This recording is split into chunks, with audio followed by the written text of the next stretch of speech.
What's happening, everybody? It is on a Thursday night, not your Wednesday night tonight, but on a Thursday night, the Platform Sports Talk Show. I am your boy Smooth, and we have another good one for y'all. Go ahead right now and share that stream with all your people. Share.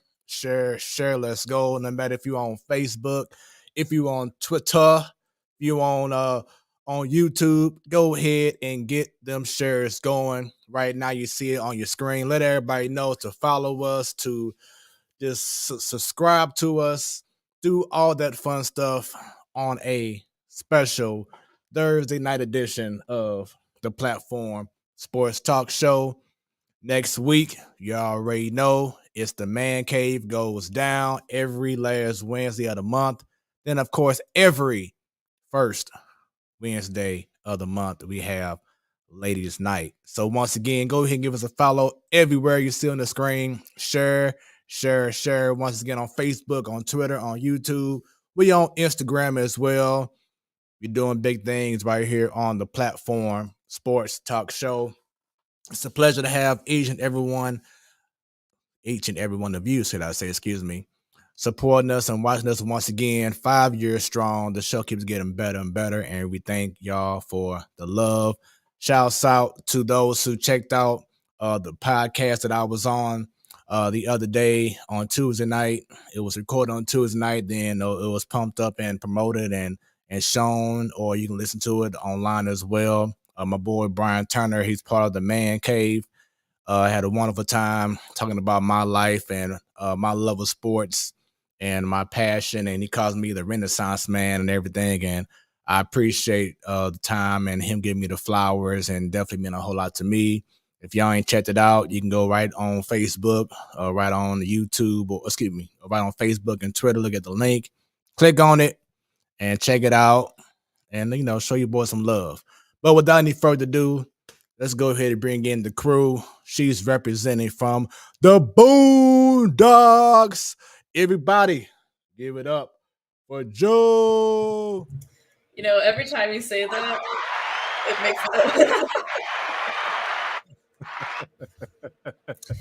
Thank you. Every time you guys say that now, there's a little big town song called Boondocks, and that's what I think of. It's hilarious. So yeah, it's a good jam. Here we go. Want to make things famous. You know what I'm saying? So yeah, but it's weird. It's weird coming on here on a Thursday. It is. I was already off on Monday, so on work, and so my week's already been a little messed up, and now we're on Thursday. And then, I ain't thinking about it because, on the bottom scroll part, I had Wednesday night, and I'm like, oh, wait a minute, it is Thursday. Let me take it off at the last minute of the intro, but it's all good. Still make it do what do. We have a great show in store, but she is not alone. Everybody from Orlando, Florida, my man, he rocking the Cardinals jersey. Everybody, let's give it up. T-Bone Funk. Woo. What's going on, brother? Got that last bite in just in time. There it is. You gotta go ahead and get that last fit. Fix in before the lights get bright. But what's going on with you, man? Enjoying some sunny days down here in Orlando. No rain, nothing going on. Anything I should know about up there? Anything? Man, you know how the Midwest is. You know how Kanye West be saying, you know how the Midwest is, young and restless, the whole nine. But, we got tornado storms. Tornado watch, a possible storm that may have, tornado that possibly may have came through in the Lou. So for those, we're praying for you. If you were, hopefully you wasn't not in the proximity of it, but just prayers out for those right now in the Midwest here in St. Louis and all around us, around the areas. Earlier, we had a T-storm warning. Then all of a sudden, for like a half an hour, 45 minutes, all of a sudden, tornado watch. We're hearing sirens. I'm like, oh, Lord, what's the Midwest going crazy again? But, we here. This is too many memories of me as a kid looking at Trish Brown talking about the severe thunderstorms coming around town back in the day. Yeah. So, like I said, we're here and we're thankful that you're able to watch, the platform sports talk show. We appreciate y'all. Pretty soon you'll be, Bunny will be joining us in a matter of moments. She was out there in that crazy weather, but she is home safe and getting set up. So she will be joining us very soon. Joe, how are you doing? I'm doing good. Yeah, I came back from the gym and skies were looking a little spooky out here in the boondocks. But it was really just very windy and thunder and lightning and stuff. Nothing really bad happened out here, but I'm good. Just ready for the weekend. Man, and you talking about sports, man. Like I said, if you haven't heard on Brian Turner's podcast, man, sports is like the ultimate reality show, and it's just so much that's going on right now between NHL and NBA playoffs. You got the football schedule that's out now, and baseball is doing this thing. So much to discuss on a Thursday. Let's go ahead and get right into it, everyone. And also, before I continue on, prayers up to the families who were affected by that senseless tragedy that happened in Buffalo, New York, Yes. a few days ago. Just all the hate because of a skin color. It has to stop. We don't know if it will, but we just have to have prayers up for those who have been affected by the tragedies out there in Buffalo, New York, and other areas that's going through just so much craziness right now. So definitely want to lift up everyone there. So with that being said, y'all know what it is. You now have my attention. Joe, I may have a feeling what has your attention, but go ahead and go with it. Let's go. You put me on the spot because you say that, and I want to try to get right what you're thinking. All right. Well, I guess I could say what I put in our chat about 2-3 hours ago. I don't even know, but Cardinals are making some call-ups, and it's been long awaited. And I just seen on Twitter it's probably the most exciting call-up since OT back in 2014. But you're gonna have friends for a long time, Nolan Gorman and Matthew Liberatore, coming up to the major leagues for the St. Louis Cardinals. Nolan Gorman will be here tomorrow, and Liberatore will be here on Saturday. I'm sure he'll be with the club, but they're coming up together. That's awesome. Like I said, they've been friends since they were kids. They're coming up, making their big league dreams come true, and it's exciting. Like I said, probably the most exciting since Oscar Tavares in 2014, that everyone was looking forward to. We've been talking about these two for a very long time. Matthew Liberatore, we'll see. Everyone's going to try to compare his career to Randy Arozarena's 1 October because that's who we got in that trade. But it's exciting. With what the Cardinals are doing right now, which isn't a lot, it's something to look forward to. It's something to look forward to for the Cardinals fans. It's going to take me some getting used to these little sound effects. But, we'll see. Me and Brendan were having a big old conversation back and forth of the defense. I do think this is going to hurt the defense a little bit because now O'Neal's. No!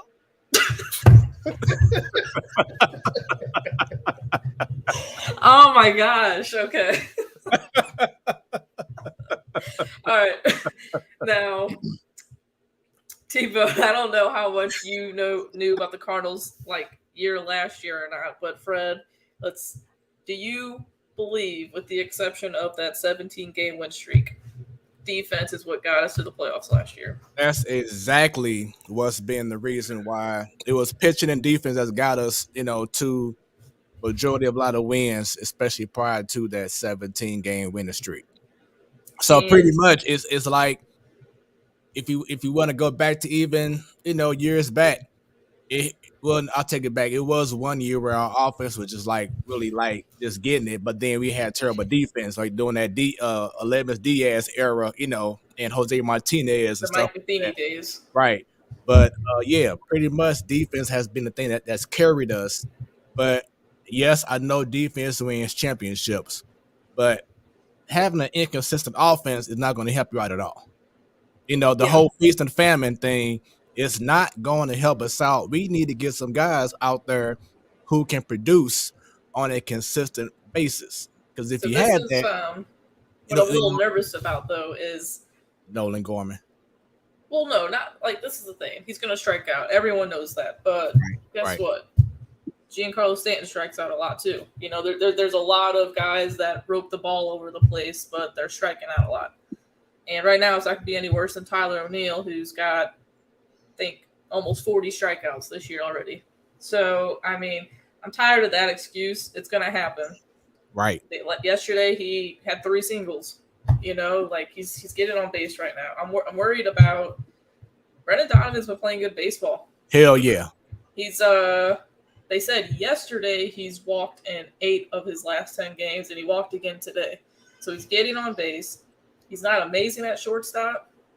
There's like mental errors that he's making, but he's been doing it, you know. And again, he's getting on base for us, and him and Yepes are bringing a spark. So, but now with O'Neill on the IL, you'll probably see a mixture. You'll probably see a mixture of.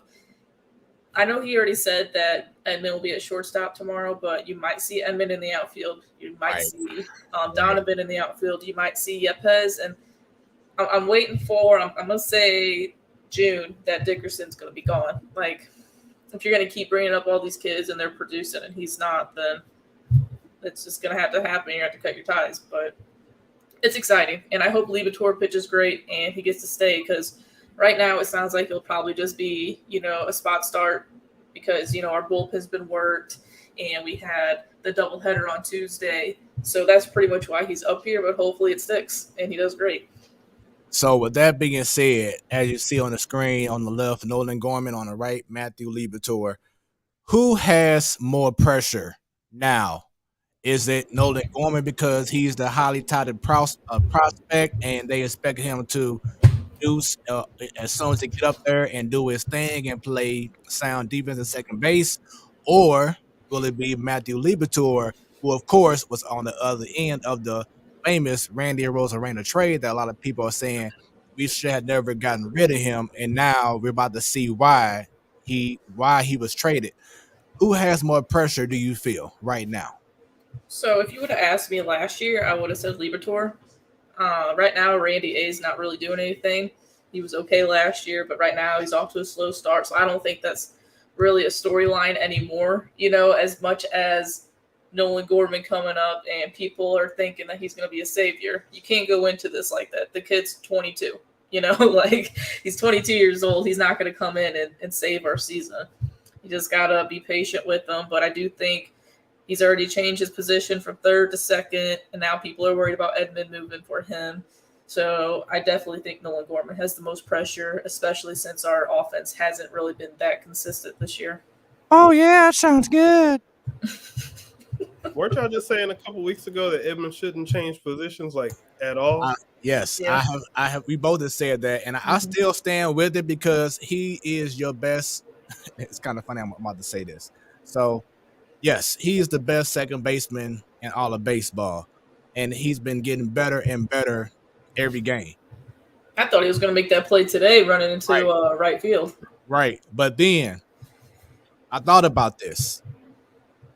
The last 2 times the Cardinals have won the World Series, who's played second base, Joe? Well, 2006, he had like Ronnie Belliard, and was Aaron Miles there in 2006 as well? But either way, Ronnie Belliard, and then in 2011, you had I always remember on the video, the World Series video, it gets through a diving Punto. Nick Punto, he was our second baseman for a little bit. You know, they were just. So, which leads me to say, it's not like we can't win a championship without having an elite second baseman because of what history has shown us. I understand that, but the same thing with shortstop, because when we won at short, I know for Kyle, you know, he was older. It wasn't like he was like the best. You know, he's a lot better than what we have now. I would say that. But it wasn't like we had the cream of the crop at shortstop. Same thing with David Eckstein. He didn't have the best arm at shortstop, but he made plays. Wasn't he the MVP of the World Series? Exactly. So, you know what I'm saying? It's like, okay, yeah, we definitely want to have Edman at second base. But as long as he can hold his own at shortstop, or like you said, Joe, he may be at left field now. We'll see. because Brandon Donovan has shown a lot, and I really like his game. I see him, and he reminds me of, I told you about this on spring training, which I thought he would make the team for spring training. I did think that, but then what they do, they send him down to AAA and brought up and signed Corey Dickerson, which is a stupid move now. But anyway, Brendan Crawford reminds me so much of, Donovan. Brandon Donovan reminds me of Brandon Crawford from the Giants, who I saw last Friday in person. Like, those two guys look like twins, and You know what's funny? they play very similar too. They do play similar. Brendan Donovan's batting stance reminds me of Edmund when he's batting on the left side. They almost have the most identical batting stance. But I get what you're saying with, the up the middle. We didn't have the big flashy guys in the years that we've won. But like I've also said on the show before, the game has changed. Right. Our last World Series was over 10 years ago now. And you need good players all over the place. You do. And now, and I told Brennan this as well, is now that Gorman's coming up, which, don't get me wrong, I am excited. But say he either does good, or if he does bad, we're not trading for a shortstop now. It's not happening. Like, this is the team. Unless someone gets injured, we're not going to be making a big impact bat move for the infield or outfield. I don't see it happening. So don't get your hopes up anymore for Alexander Bogaerts, because it's not happening.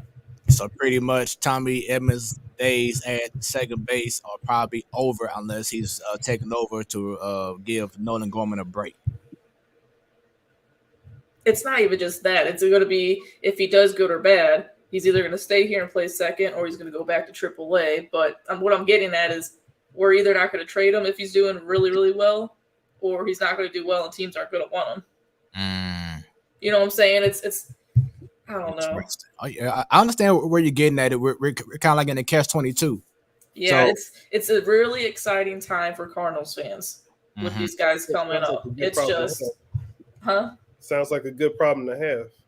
It is, but I'm saying and I told Brendan as well, it all goes back to this offseason. And that's what messed up the Cardinals, obviously. Again. Yeah, you took the easy, cheap routes for every possible scenario that we needed to upgrade this year. And, now we're working with what we got.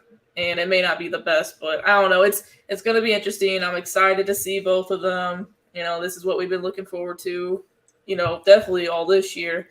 And you go on Twitter every day, and there's another Nolan Gorman home run, and there's another 6 innings pitch by Matthew Liberatore, which that's what we need right now because our starters aren't doing it. So that's just, Cardinals are just in a weird spot. They put all their eggs in the baskets for O'Neill, DeYoung and Sosa, and who else? Oh, and then our pitchers, like with right now, Dakota Hudson and Jordan Hicks. Like, Dakota Hudson, if you look at his stats for the year, overall they're good, but you can't go Jordan Hicks and Dakota Hudson back to back when they both give you 4 2/3. Your bullpen's done. It's like right now, you're probably going to see a completely different bullpen this weekend because they're tired. And we'll definitely touch more on small corner baseball when we get to the baseball portion of our show. T-Bone, what about yourself, man? Well, so I know we got some other stuff to talk about here, so I'm just going to bring up something that's completely unrelated to a bunch of other sports, which is I don't know if you saw the stories from Monday, but apparently there was some misunderstandings happening on Monday night, and a couple people decided that it was time to walk away for I'm sorry, I didn't hear that effect. What was that? There we go. So yeah, apparently there was some stuff told to Sasha Banks and Naomi, and they didn't like it, and they said, "All right, good day," and left. And I've seen a lot of reactions where people are like, oh, they shouldn't have done this, or they're divas and unprofessional and stuff like that. But it's really funny that, I've watched a lot of wrestling over the years, and there's been a lot of people who have left over a lot of different things and have never been called anything like that. So I think that wrestling fans need to stop being as tribal and judgmental over situations that they don't know. I think when it comes to like wrestlers, you know, because that's something that a lot of people who watch it want to be or think that they could be or something like that. They think that, oh, this is a dream job. Anybody should want that.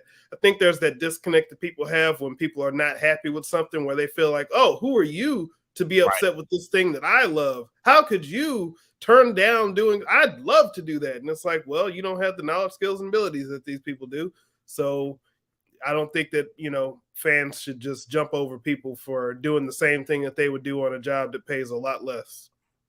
So you feel like this isn't a job. This is, in regards to part of a storyline, this is actually serious about Sasha and Naomi. Yeah, because there'd be no other. I always, whenever it comes to stuff where, you know, everybody talks about a work has to have an end game. Like, there has to be something that people can gain over it. And yeah, you could get some social media attention, but is that really social media attention that you want to have? Oh, these workers are unhappy being here. Let's get a lot of people talking about that. Like, no, like that wouldn't make any sense for them to do that. And it was also not the best idea to issue a public statement afterwards, unless they're doing that to like cover it like with some legal stuff. It's not a good idea to really do that, because then you rile up people who are like, wait a minute, this big billion-dollar corporation is going to talk about these two women and we haven't heard their side. Like, this is a bad look overall. But, you know, I definitely side on the people who are, you know, if you're doing something that's not going to make me look good and I don't feel like this is good representation of me, I wouldn't do it either. And then try to paint them in a bad light, especially, you know, more so Sasha Banks, as if, you know, they're just totally in the wrong. Well, because she's an easy target, because this happened a couple years ago. Exactly. I'm about to say the same thing, is that she has a history of leaving or being mad about, you know, whatever. And, I'm good. But, you know, you can look over the years and you can look at people like Austin. There's been a bunch of people who have walked out because they didn't like something Punk. Like, I don't think that they're necessarily painted in the same brush. Like, well, I mean, WWE did do it when it came to Austin, but I'm talking about more like the fan response, because WWE has an interest in like, hey, get this out there, tell the people that they just left, and, you know, paint them in a negative light. I get that from them, but the fans, like, I've seen some takes out there that are like, you know, come on, like, stop being a fanatic. So, do you feel at the end of the day that we may have seen the last of Sasha Banks?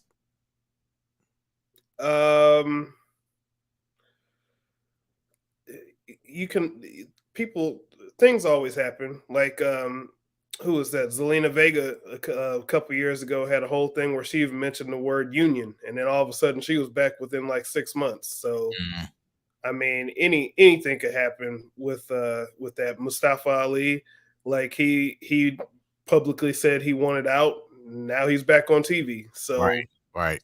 Stuff happens. I think that escalating it to the point where you're making public statements about it and incorporating it into the TV, like, I don't think that that's necessarily the best thing to do. But like I said, they probably did that to send a message or for the legal purposes. Very, very interesting. All right. So before I go ahead and bring in you now have my attention. I believe she's ready. She once again was out there on the road. Okay, thumbs up. So without any further ado, not Jeff on the Boondocks, but we also have, she's a hard-working woman, y'all. She worked hard for the money, you know what I'm saying? Doing her thing, was out there in traffic trying to evade tornadoes and thunderstorms and everything out there. And then she probably got home and was cooking some great family meals and everything. Y'all know her as the host of Ladies Night. She's here. She's ready, rock and roll. Bunny, what is happening? What's the deal? Oh, I love it. Thank you. Good What's job. going on with you? How's it going, everyone? Good evening. Happy Friday Eve. Yeah, happy Thursday. Man, so did you cause I heard that in Ladue that a tornado did touch down in that area. Did you see anything out there?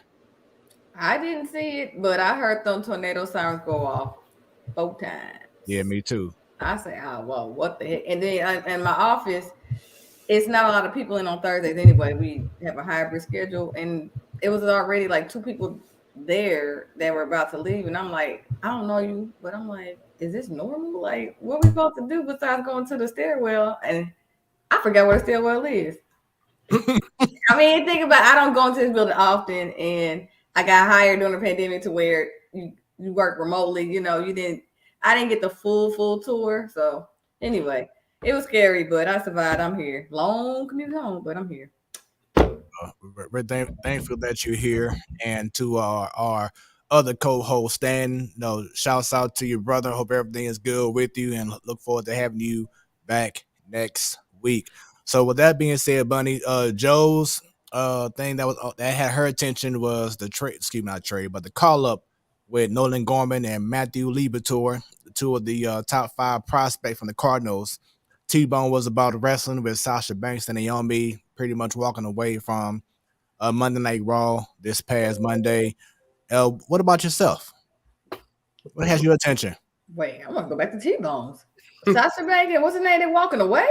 Oh, love that. Love those effects. Thank you. They got some creative. They ain't like it. They tried to get the situation resolved. They talked to the boss. Boss said something, and they apparently thought things were okay. Talked to some producers. Things were not okay. They asked to speak to the boss again. Some things were said. Next thing you know, all right, well, you can take these tag team titles and good day. No.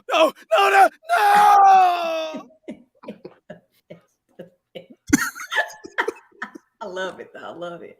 Okay. Well, shout out to them. Bold moves, but, for all the influence that they have on WWE, it's just going to be better things for them to come. Sometimes, you walk away from a deal or something doesn't go right, and this is all you've done. I'm not worried about them now. That's bold, what they did, and more power to them. So I can't wait to see what's the next step or project they have in store.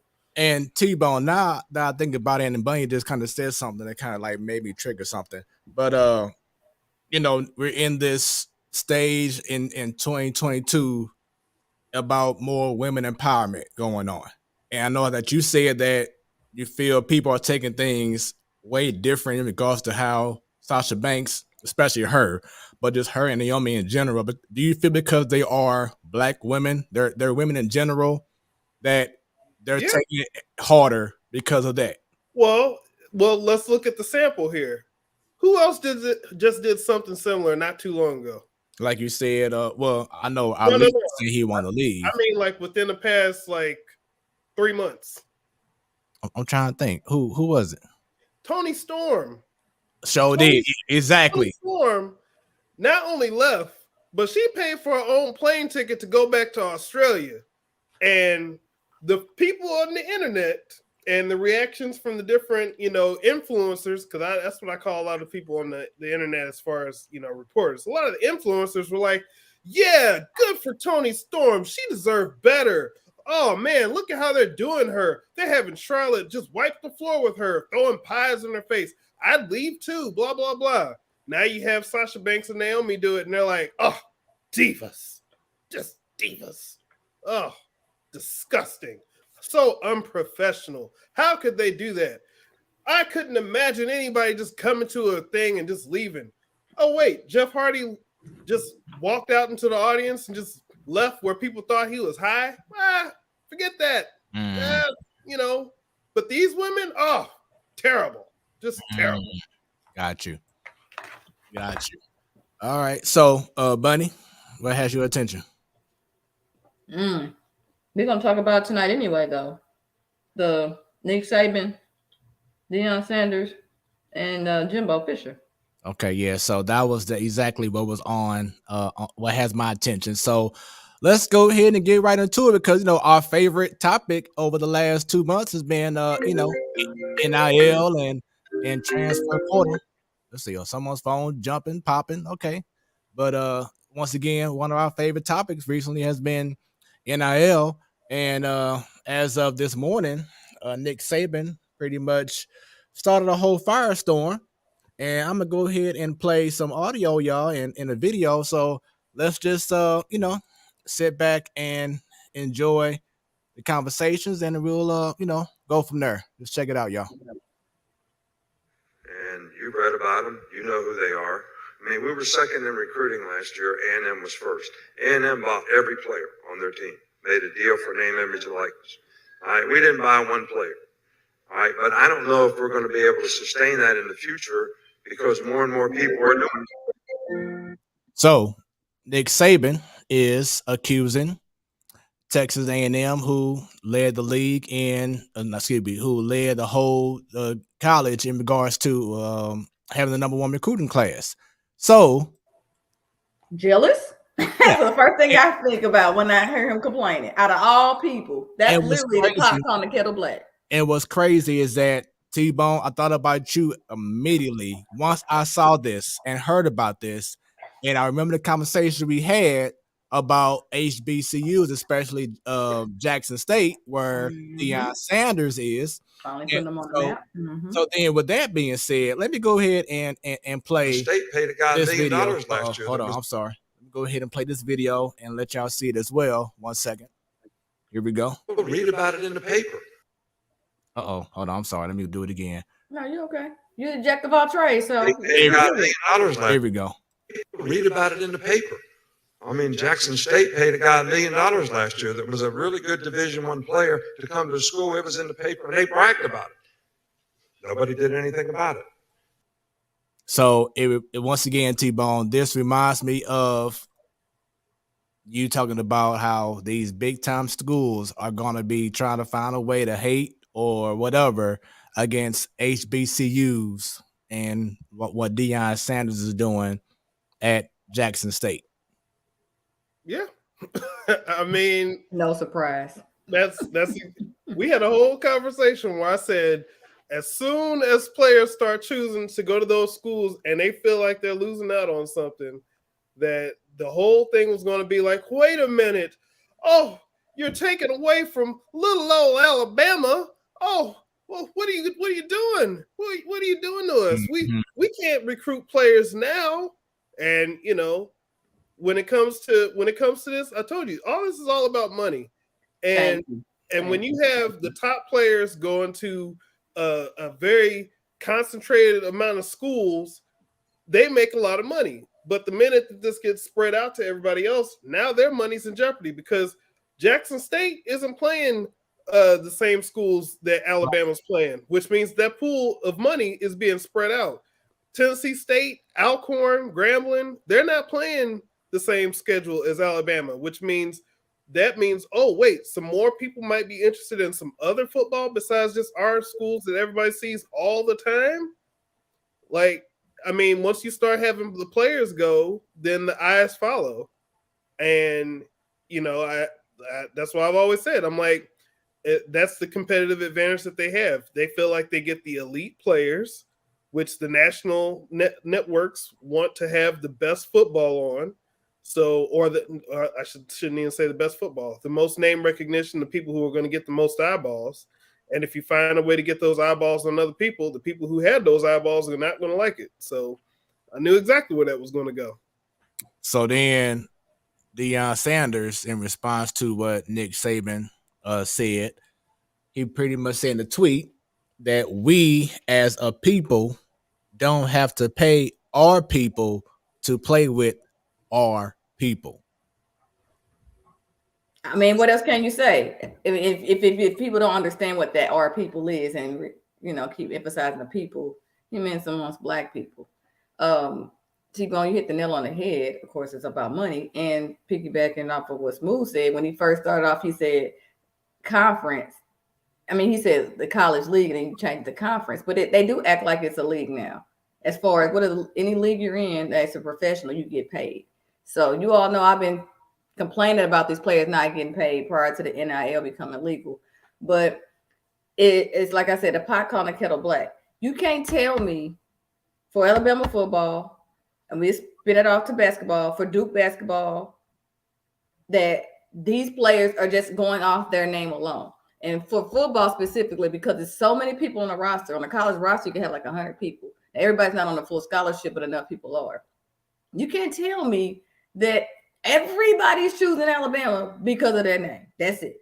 I just going for the recognition of Alabama and the chance for all eyes to be on me so that I can, get pulled up maybe better part in the draft and stuff like that. I mean, it's so many other football schools out there too.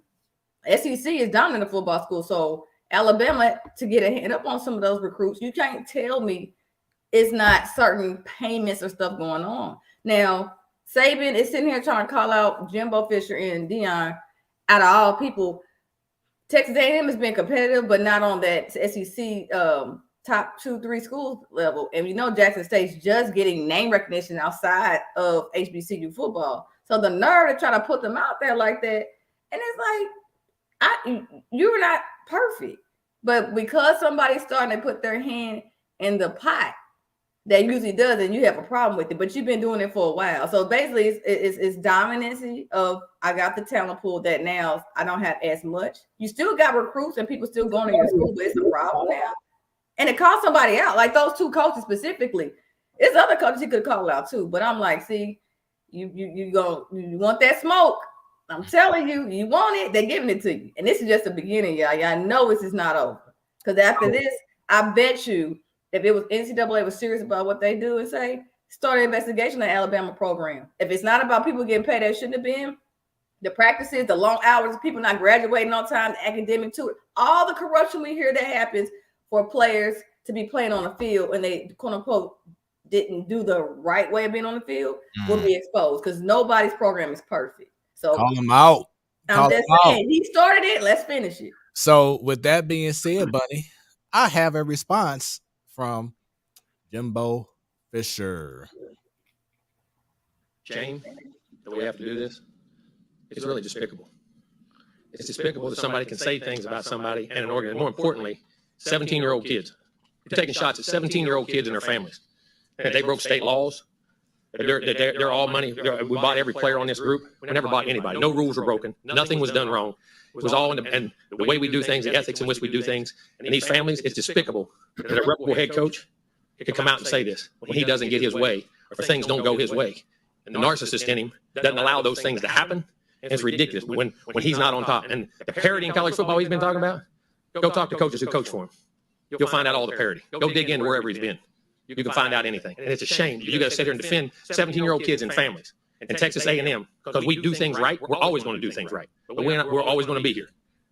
We're doing a heck of a job. These coaches have done a great job. Our players have done a great job. The whole organization of recruiting people. It's despicable that we got to sit here at this level of ball and say these things to defend the people of this organization, the kids, 17-year-old kids and their families. It's amazing. Some people think they're God. Go dig into how God did his deal. You may find out about a guy that a lot of things you don't want to know. We built him up to be the czar of football. Go dig into his past or anybody that's ever coached with him. You can find out anything you want to find out, what he does and how he does it. And it's despicable. Now, I do want to be fair to Nick Saban in Alabama, but it helps to illustrate the larger point. To be fair to Alabama, I don't think that they have to get I don't think they have to do really any convincing to get any particular player there now, or maybe even over the past 10, 15 years. Because again, if you go to Alabama, you have a high probability of winning that championship. You have more visibility and you have a possibility of, if you're an elite player, to get a higher draft stock because you're in Alabama. They know who your coach is, good track record, good footage that you're going to get. Now, if you would talk about Nick Saban like 15, 20 years ago, I'd say that there would be a higher probability of having to convince people to come to Alabama then. But this opens up the point. Like once you have the NIL, Alabama's main selling point is those things I just said. Now students can get paid for their name and likeness. So I believe that the problem that he has is now that since other schools can compete on a different way, that's the problem that he has. I think that probably LSU or South Carolina State or what is it? Well, that's the other one, right? That's the other one. Gamecocks. South Carolina State is Yeah. the HBCU. South Carolina is the Gamecocks. That's Yeah, the South SEC. Carolina. So those schools would probably have to do more convincing at some other points, over the past few years, more so than Alabama, because Alabama's that school that everybody knows when it comes to football. Georgia might have to do something like that, but I would doubt Alabama, especially over the past 10 years or so. Maybe it may have come up here or there with maybe the top player, but not with most of the people on their roster. But like I said, that's why he has the problem, is because now people can compete in different ways. Alabama is going to be able to do so much when it comes to that, but think about this, just opens up reasons why people go to other schools. People want money. Everybody's not focused on getting this elite coach. They want money right now, and they have other ways to get it besides just going to Alabama. Well, this is my thing. It sounds like Saban is nothing but being a crybaby about it. I can't get my way now. I can't get my way. I had all this edge. I had all this elite of the elite. I don't have to compete and do a lot. Now I got to share the pot, and I got to try to share the talent pool with other schools because they got, like you said, T-Bone, they have a different way to get them now. You just sound like a crybaby. And going back to the show a few weeks ago when I mentioned, when we found out what's the coach from Villanova? He retired. Yeah, I know Coach K retired. Jay Wright. Roy Williams, thank you. And Roy Williams retired last year. I said, is that a coincidence because of their age? No. Then NIL came out, and they just they don't want to deal with that part of recruiting. And that's the thing of passing on the torch to the next group of coaches and the next way of coaching, including the NIL now. It's something else you have to add to it. So I know sometimes some people thinking oh, you can get paid. It's easy like that. Now you can get anybody, not necessarily, because again, it's wide open to anybody. And I know you hear some coaches still that want to rein it on in. But to me, again, it sounds like a competitive advantage for people who weren't in that pool before to get the top talent. But it still just sounds like Saban tripping. He just ran it up, just a crybaby. He'll be all right. Alabama to be competitive. Football has a lot of people on the roster, like I said. You have a lot of people that have choices. I don't want one school to be dominant because that doesn't make competition entertaining. It doesn't make it look good every year. You see Alabama winning and everybody else can't get half of the talent pool, seeing blowouts week after week. That's not entertaining. That's not fun.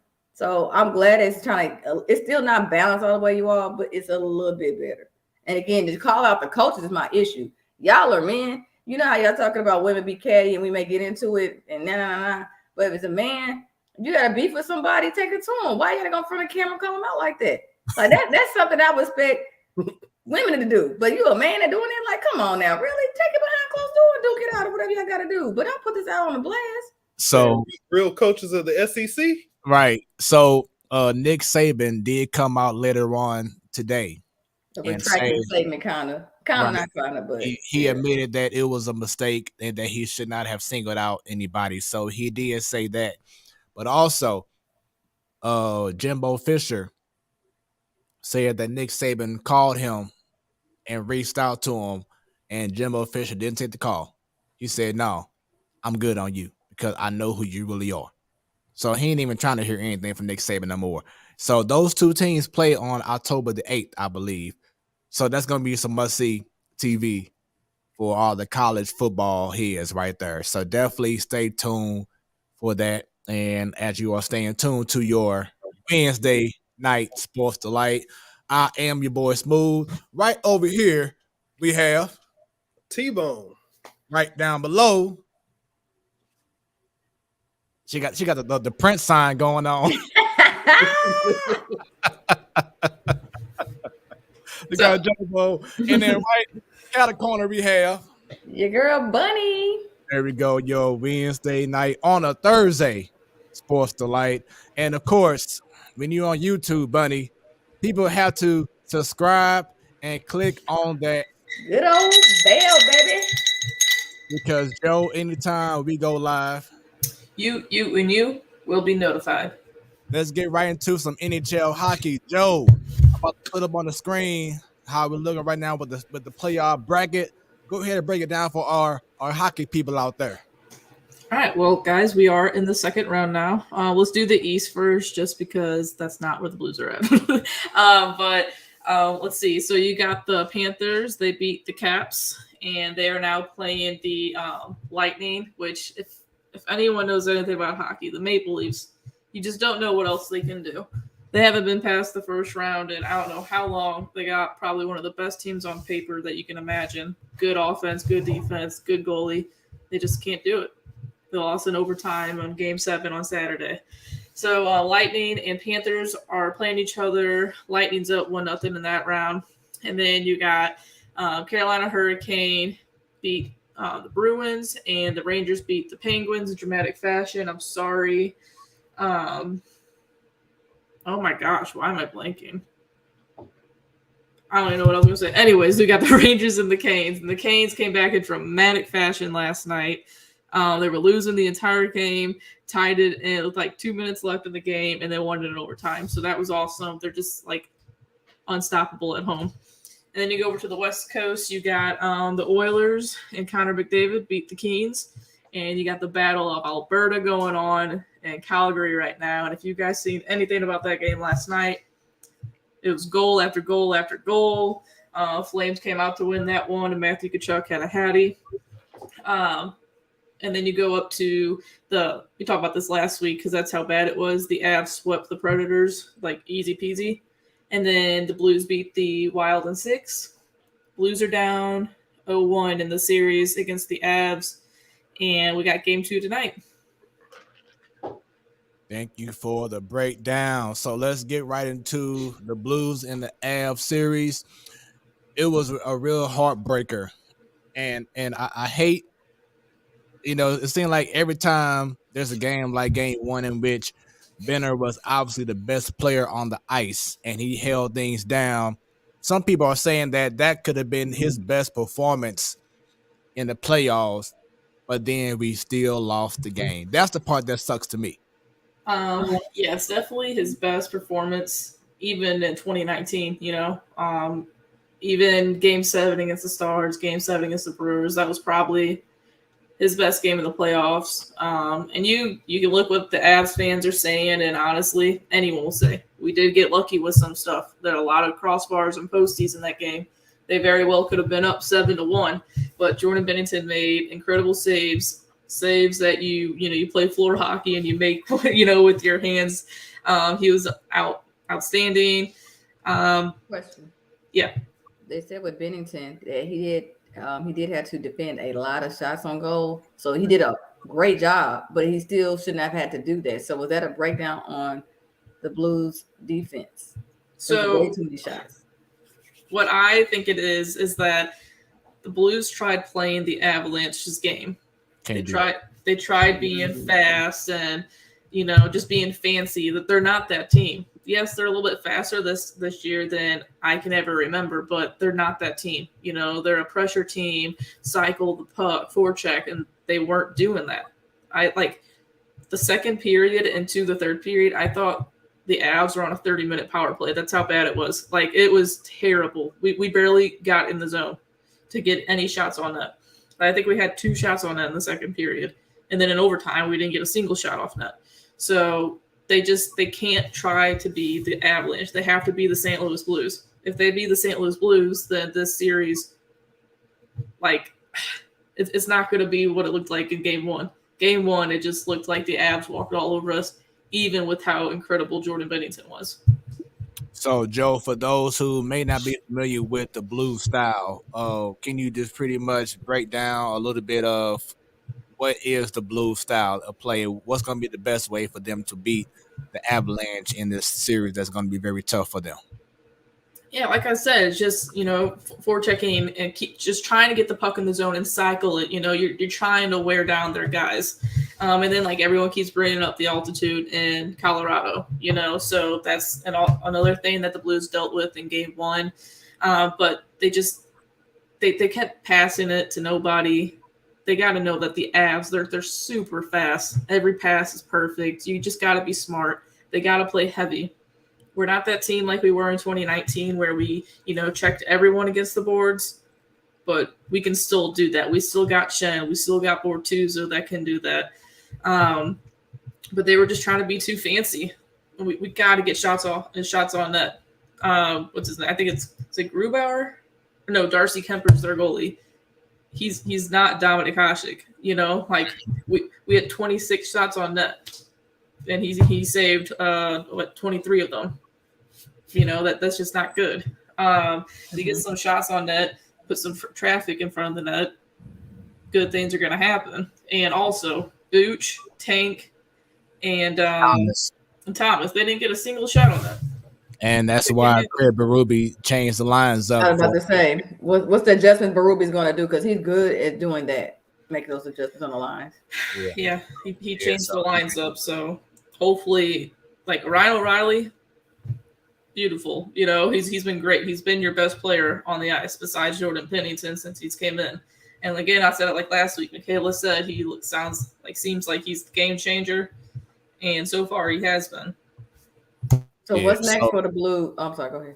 Oh no, I'm sorry. I was just gonna say, game one, it was like she was saying the Robert Thomas, Tarasenko, and Barbara. No, yeah, was it Barbara? Navich. But now tonight you have Robert Thomas with Jordan Kyrou and Side. Then you have Tarasenko with Braden Shen and Barbashev. So that's the beauty of a 7-game playoff, whether it's in basketball or whether it's in baseball. You know, I'm sorry, hockey. You have, well, I guess I can't say baseball, but just in Boston right now. That's why I love about Craig Berube, because this is the same thing that happened in 2019. Where we lost maybe the first game against the Stars or the Sharks or the Bruins. He knew how to make adjustments from game to game. So I'm expecting tonight for the Blues to really shut down and cut in half, definitely, Bunny. How you asked about how Jordan Bennington has so many shots on goal. How the Avalanche has so many shots on goal on Bennington. I'm expecting Berube to make changes so the Avalanche are seeing half of those from the other night. And that's why I feel like he's one of the best coaches in hockey. He makes adjustments. I think it's going to really show. And Joe, you can add on to it if you like, but I think it's going to show tonight. It's going to be a whole different Blues team, because I recall against the Sharks, and they was on a roll back in 2019 after game one, but then game two, all of a sudden you just saw a whole different Blues team. You know, I think Tarasenko had 2 goals that game, or the defense really did, start shutting down the Sharks. They woke up. It's kind of like you're not getting into our zone and trying to harass our goalie like it did before. So I'm expecting a big change in game 2. And they need a pinch in too. They're giving the middle of the ice to the Avs. You can't do that, you got Nathan McKinnon, and Kadri, Makar, Burakovsky, Landeskog. They got so much talent on that team, and you can't just sit on this, on the boards and let these guys just come in, because they're fast and they're skilled. That's just how they are, So the whole team as a whole, with the exception of Ryan O'Reilly and Jordan Bennington, they've got to be better. So I am excited for tonight. I'm thinking we come home with a tied series. There you go. I was just going to say, from what I looked at the game, what I saw, because, I don't know all the technical stuff. I'm still I watch them. This is my first time watching this many hockey games since ever.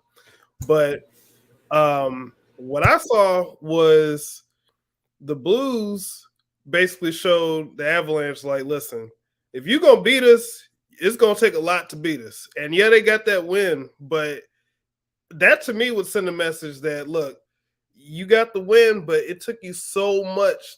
Y'all had to do so much. Y'all had to shoot so much just to get one more goal than we did. It wasn't a thing of a blowout victory or anything like that. To me, if I were the Avalanche, I'd be scared going into the game, because if it took you that much to win the first game, what's it going to take you to win the second game? I'm just thinking that's exactly how the Blues won in 19, is that they won down teams because of their play. And so that's what I earlier was saying, they got to, you got to wear them down. That they're not that exact same team that they were in 19, but they're still capable of doing that. But with what you're saying, T-Bone, is someone asked Jamie Rivers pretty much the same question on 101 2 days ago, I think it was. And the Avalanche, I don't think they're going to be scared. They're probably more so pissed off, because they know that they potentially could have had 4 or 5 other goals because they hit so many posties. You know, like they don't want to just beat you; they want to destroy you, and they have the talent to do that. So I don't think them winning by 1 goal and that being the big thing. It was more so if the Blues won, we would have stolen a game from them, and that would have pissed off the Avs too, actually. But you know that was our chance to get off on a right foot and steal a game. But I think the Avalanche are still going to come out firing on all cylinders tonight. Yeah, it seemed to me like if I were them, I would have been thinking, oh, we should have won this like 6-2 or whatever. But you know they didn't. So I can only compare it to like when I was in high school and would wrestle. And if you got somebody on the mat and you had them on a headlock thinking you're about to pin them, and you're doing everything you can to pin this person and they're not being pinned, and then the time runs out for that round, that's the worst feeling in the world. So, you know, just knowing that you couldn't dominate the way that you wanted to dominate, to me, that throws people off. So hopefully the Blues will come out and in the first 5 minutes they'll be up 2-0. So let's see what happens tonight. And Joe, who are some Blues players that you feel need to step up in game 2 and overall in this series for us to hopefully win this series against the Avalanche? Well, you know, we mentioned those 3 guys that were all on the same line: Tank, Booch, and Thomas. I think they're going to be fine. They're going to get going. Kyrou was one of those guys for me in the last round, but he scored in game 6 as well, I think, against the Wild. So I'm not worried about him right now. Barbashev, offensively, he needs to do something. You know, he had that penalty shot in game 1 against the Wild, and ever since then, he hasn't been there. He's another one of those guys that can, you know, be heavy and, you know, take some hits and this and that, and he hasn't really done much. And then defensively, I need to see something from Colton Parayko. This guy can be so lethal and so dangerous, and he hasn't really done it for me in honestly probably like the last year or so. But he's better than that, and he needs to show it. Like he has potential to be one of the better defensemen in the league, and he's not doing it right now. So I think him and Barbashev need to step it up a little bit. Well, what's the reason not doing it right now? He's not inexperienced at this, is he? You know, playoff hockey is different from regular season hockey. Yeah, that's what I was trying to tell people a couple days ago. Is Parayko? He's not a rookie anymore. He's a veteran. I'm pretty positive he's got a letter on his shoulder as well, too. You know, like he's got to step it up. You know, like Letty and Falk, they've been awesome and fun to watch. And we also got to remember, we still don't have Torrey Krug. You know, we're still missing a pretty big name defenseman. So that's Parayko just needs to step it up, I think. Yeah, and once again, just need to have guys step up. And Jamie Rivers said this, I believe, today, that you have like about 5 or 6 guys this season that score like 20-something goals. So you need to go ahead and step up. And 3 of those guys are the ones that didn't get a shot on that the other night. Right. That's what I was just saying. This is playoff hockey. This ain't regular season, so you gonna have to bring it. We only got so many opportunities. It's when to go home almost, you know. Yep. So that is our hockey breakdown. Thank you, Joe, very much for that information. You know, so if you don't know anything about hockey, after you're watching the Platform Sports Talk Show, you're going to know a little something about some hockey. You're going to make sure y'all cover. But once again, give us a follow on Facebook, on Twitter, on YouTube. After the show, it will be uploaded on Roku TV. We usually are every Wednesday on Hot 365 Radio, but because it's Thursday, we're not live on their network tonight on the online or the app. But every Wednesday we are on Hot 365 Radio as well. You can also follow us on Instagram, Platform Sports Talk. You can give us a holler on our Gmail account, Platform Sports Talk Show at gmail.com. Once again, next week you'll have the man cave, so you have some more of T-Bone Funk, y'all. I know y'all. And then, of course, on the first Wednesday of the month, Bunny, Joe, hopefully Sharita will be on this time. We'll see. Miss Missouri, Michaela Money McGee, and Annie, who will be having her last show on Ladies Night as well, possibly. So much love to her as well and the crew. Hope y'all enjoying the show. Continue to share this stream with the peoples. And Joe, I gave you an assignment. I think you had it ready in like 10 minutes. So you was on Got it. Yep. So I asked Joe in regards to top 5 moves made by Doug Armstrong, the GM, the president of hockey operations for the St. Louis Blues. Joe, the floor is yours for your top 5. Okay, so I feel like this was kind of an easy list, honestly. Number one, I just have to go Ryan O'Reilly. We snatched him up from the Sabres and we traded away Tage Thompson, Patrick Berglund, and Vladimir Spoka. Right now, Patrick Berglund is no longer in the sport. Really? Vladimir Saboka. I used to be one of my favorite players. Have his jersey. He got in some drug problem, I think. Not like him doing drugs, but like other drug stuff wherever he's at. And then Tage Thompson, he had a really good year this year, but we got Ryan O'Reilly in a cup and a Conn Smythe winner, so it's fine, that's number one. 2 is when we got Braden Shen from the Flyers, and I think he was also in some type of drug thing, or maybe Saboka was it? I don't know, but Laterra. Laterra was 100% in that. Yeah, that's the deal I'm thinking about. Okay, 3. You had to say Buchnevich from the Rangers for Sammy Blais. I love Sammy Blais. He brought a lot of energy to the team, I feel like, but sadly he got hurt like the first game of the season for the Rangers because PK Subban's a dirty player. But that's all I'll say about that. But we got Buchnevich now. 4, I'm gonna say signing David Perron again. He wanted to come to St. Louis. I think that was awesome for the city and obviously for the Blues and him. And hopefully we don't have to get rid of him this coming off season. 5th, I had my honorable mention at 5, but then Brendan mentioned this one was really good. And it's when we traded for Jane Boneweister from the Flames. And he showed me the guys that we traded for. I don't know a single one of them. So obviously we won that trade. And then my honorable mention was not letting Tarasenko go for nothing. I was just about to say that should be definitely part of your top 5 was making sure that Tarasenko still stayed. And and that's, the great job by Armstrong is he's not just going to let anybody go, just let them go. Either you're going to get a great package, in return, or you just got to sit it out until, we try to work things out, and everything has worked out perfectly for the St. Louis Blues. Let's go ahead and transition back to some St. Louis Cardinals baseball talk.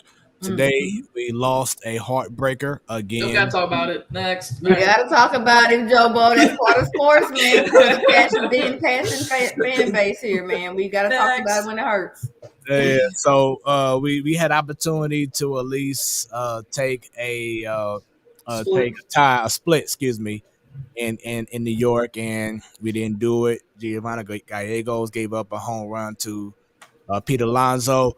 The very tough guy I could put you in the hospital. I'm a very tough guy. I'm big. Right. I'm a very big guy, all that kind of crap. Do you feel, with that being said, do you feel that Ryan Helsley should be the closer, not Gallegos? 100%. That's my first answer. My second answer is before the year started, Ali Marmol said, we're not going to have a closer. We're going to put our best guy in the biggest situations. Ryan Helsley pitched once this week, and it was like 12 or 13 pitches, dominant. What's new? And then he came into the 8th, which was just a clean inning, got out of it in 13 pitches. Why not just keep him in there? He's thrown 26 pitches all week. So he's your best pitcher. What? Because I'm wondering, to me, it seems like why is Gallegos, if he doesn't have blown save, he's just not, as you just said, Joe Bo, he's not being dominant. So why is he getting these opportunities? Is it me or because I think what Ali Marmol said was BS, and Gio's his closer. There's just a couple things Ali said this year that so far he hasn't been, consistent with it. And that's definitely one of them. I've said something about it earlier this year too. And I say earlier this year, it's May 19th. So you need to put in your best guy there. And Ryan Helsley is 100% the best pitcher in your bullpen right now. So it's hard to say that your manager lost a game for you, but I mean, you put up 6 runs. You know, he didn't make smart decisions. Joe, I'll ask everyone, when I post this, what does it mean to you? And I'll start on the left-hand side. Joe, you first. It's amazing. I think I tweeted out that it's honestly like an honor that we've gotten to watch these guys our entire lives. You know, at least I've seen Matheny. You know, he was very beginning of my memory watching Cardinals baseball, but like Yadi and Waino, those are the guys right there. And so everyone knows though 203. That's not how many wins Adam Wainwright has. That's how many wins the team has when those two start the game together. And yes, that does say most in MLB history, not Cardinals history. It's amazing. And we can have the other two do their thoughts before we get to that picture on the right. Yeah, so Bunny, where you see the picture on the left, what goes to your mind? Hollywood cannot write a script better than this. It cannot. Like, this is definitely something that I'm glad I was alive and being a Cardinal fan to be able to witness for all these years of seeing those two, like, to be able to get to 203. I mean, it's literally, this is peanut butter and jelly, Kool-Aid and sugar. That's them. They just go hand in hand together. So it's just phenomenal. The effect of that. I added that, Bunny, though. It's like you're never gonna see that again. Like if Right. Yadi and Waino both stay healthy and, you know, become the MLB record breaking, you know, battery starting together, you know, that as well. They should beat that this year too. Like, those two are never gonna be broken, and it's crazy to think that, you know, two guys that are on the St. Louis Cardinals, they're gonna hold those records. Like, I can literally say, damn near half my life, they have been playing together. Right. Literally. Like, it's crazy, but I'm just know I'm so used to seeing them. It's gonna be crazy when I don't see them together anymore. Like, they're not even gonna be in baseball. It's like, that's why I said peanut butter and jelly. Like, they go hand in hand. It's just can't have one without the other. And it's like, damn, that is so dope. And, you know, we have a big history with Cardinals baseball. You know, the Yankees do too. And still, I think this is better than any other organization that has history and it's an old organization like us can't say or do like that. I'm just saying that is so dope. And it's not even easy to get. How many people can say they've had a pitcher with the same organization, a catcher with the same organization, and are great together? Like, it's crazy. T-Bone, your thoughts on the left side of the screen?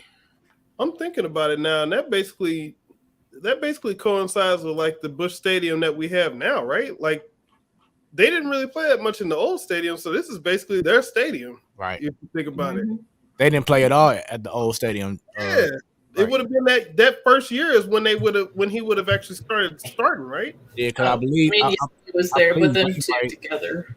Yeah, I believe Wainwright came along in 04, right? The new stadium was open in 05, I thought. Yeah. Okay, now so he did play. He may have played maybe a game at the old stadium. Yeah, but I think that was when he was like, right? But anyway, yeah, this is basically their stadium, so they should have a wing in the stadium. Oh yeah, they will. When this is over, you know, that Big Mac land has basically been there since McGuire, so they need to have something, you know, specifically for them, named after them. Yeah, I mean, they got Freeze Landing now too, so I'm sure they'll have something in the works for them in November, December.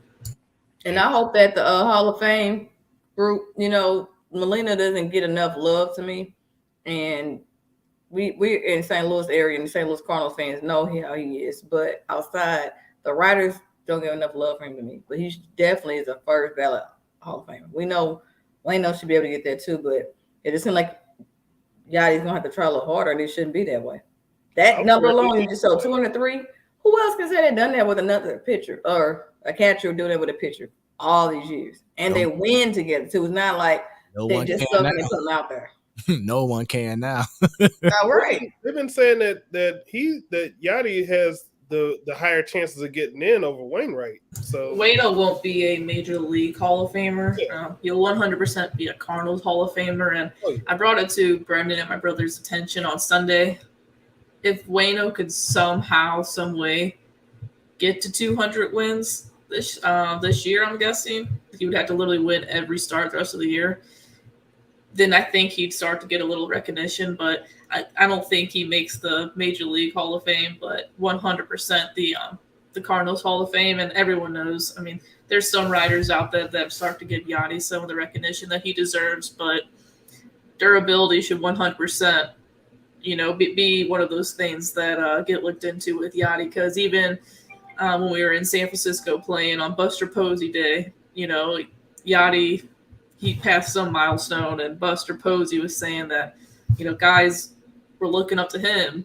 Buster Posey was looking up to him and are just always in awe with how he's still doing it. So Yachty's definitely going to get there, whether it's the first year or his second year. Yeah, and just on my end, it's just an incredible accomplishment, and you can just see the chemistry from those two. It's just so easy. It's like one person can complete, the other person sentences it just like that, and it's just great for for the game. Great for, of course, us to have the Cardinals to have two guys who now have a record that's more than likely wouldn't ever be broken. So it's a beautiful thing. Now, let's talk about on the right. And I'm going to start with myself first because, true story, I'm going to be transparent.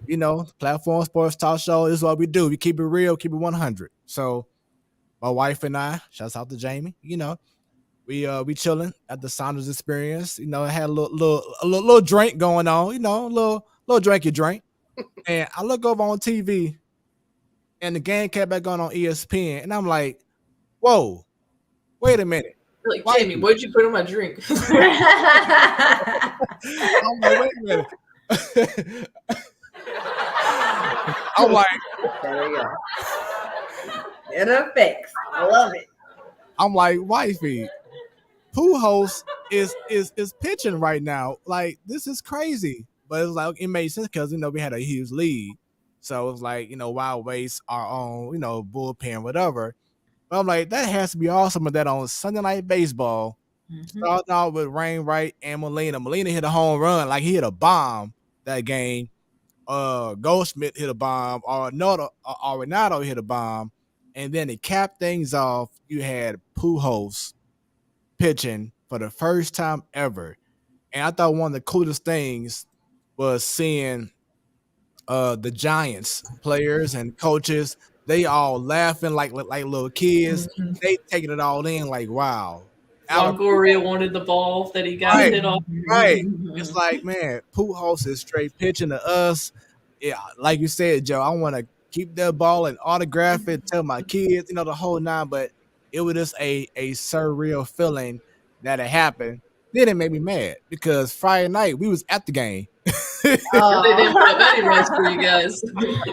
But you want to do all this, maybe we don't go to the game. But no, it's all good though. But just y'all thoughts on, and Joe, I'll start off with you first. Your thoughts on seeing Pujols doing his thing. So, after a while that game, we were up by so much, and I had my family over and stuff. So, it was kind of just on in the background for a little bit.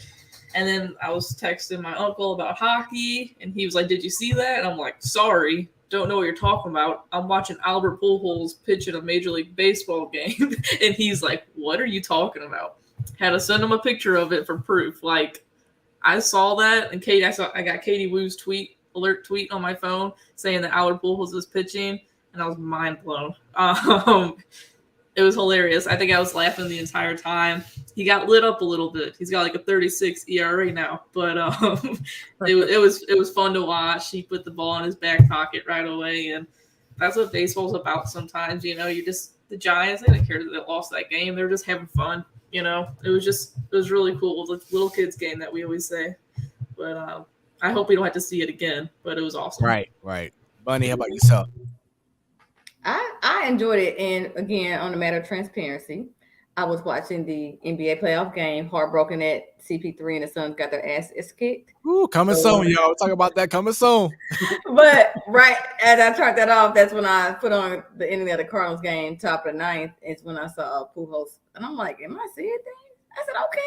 And of course, like you said, they had a big lead, so I'm like, "Makes sense." And I was here for it, even though he gave up 3 home runs.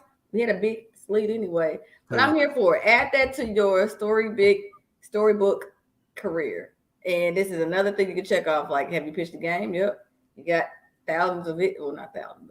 Well, yeah, 2,000 hits, hundreds of home runs, mine as well, right? But I thought it was cool because he actually got 3 outs. Again, even though he gave up 3 home runs, you still were able to help the team close out the game, get the out, and you had fun. Like you said, both sides were laughing at it, but it's still in the books. It's still legit. I was here for it. I'm like, hey, we should see this again from another player. Hell, let's see Molina go out there and pitch. Switch it up, Molina did do that in 2019, and Okay. I think he gave up a home run to Ben Zobrist for the Cubs. But, Okay. Again, we clinched. We were going to playoffs. Everyone was laughing, having a good time. So, Okay. yeah, it was awesome. T-Bone.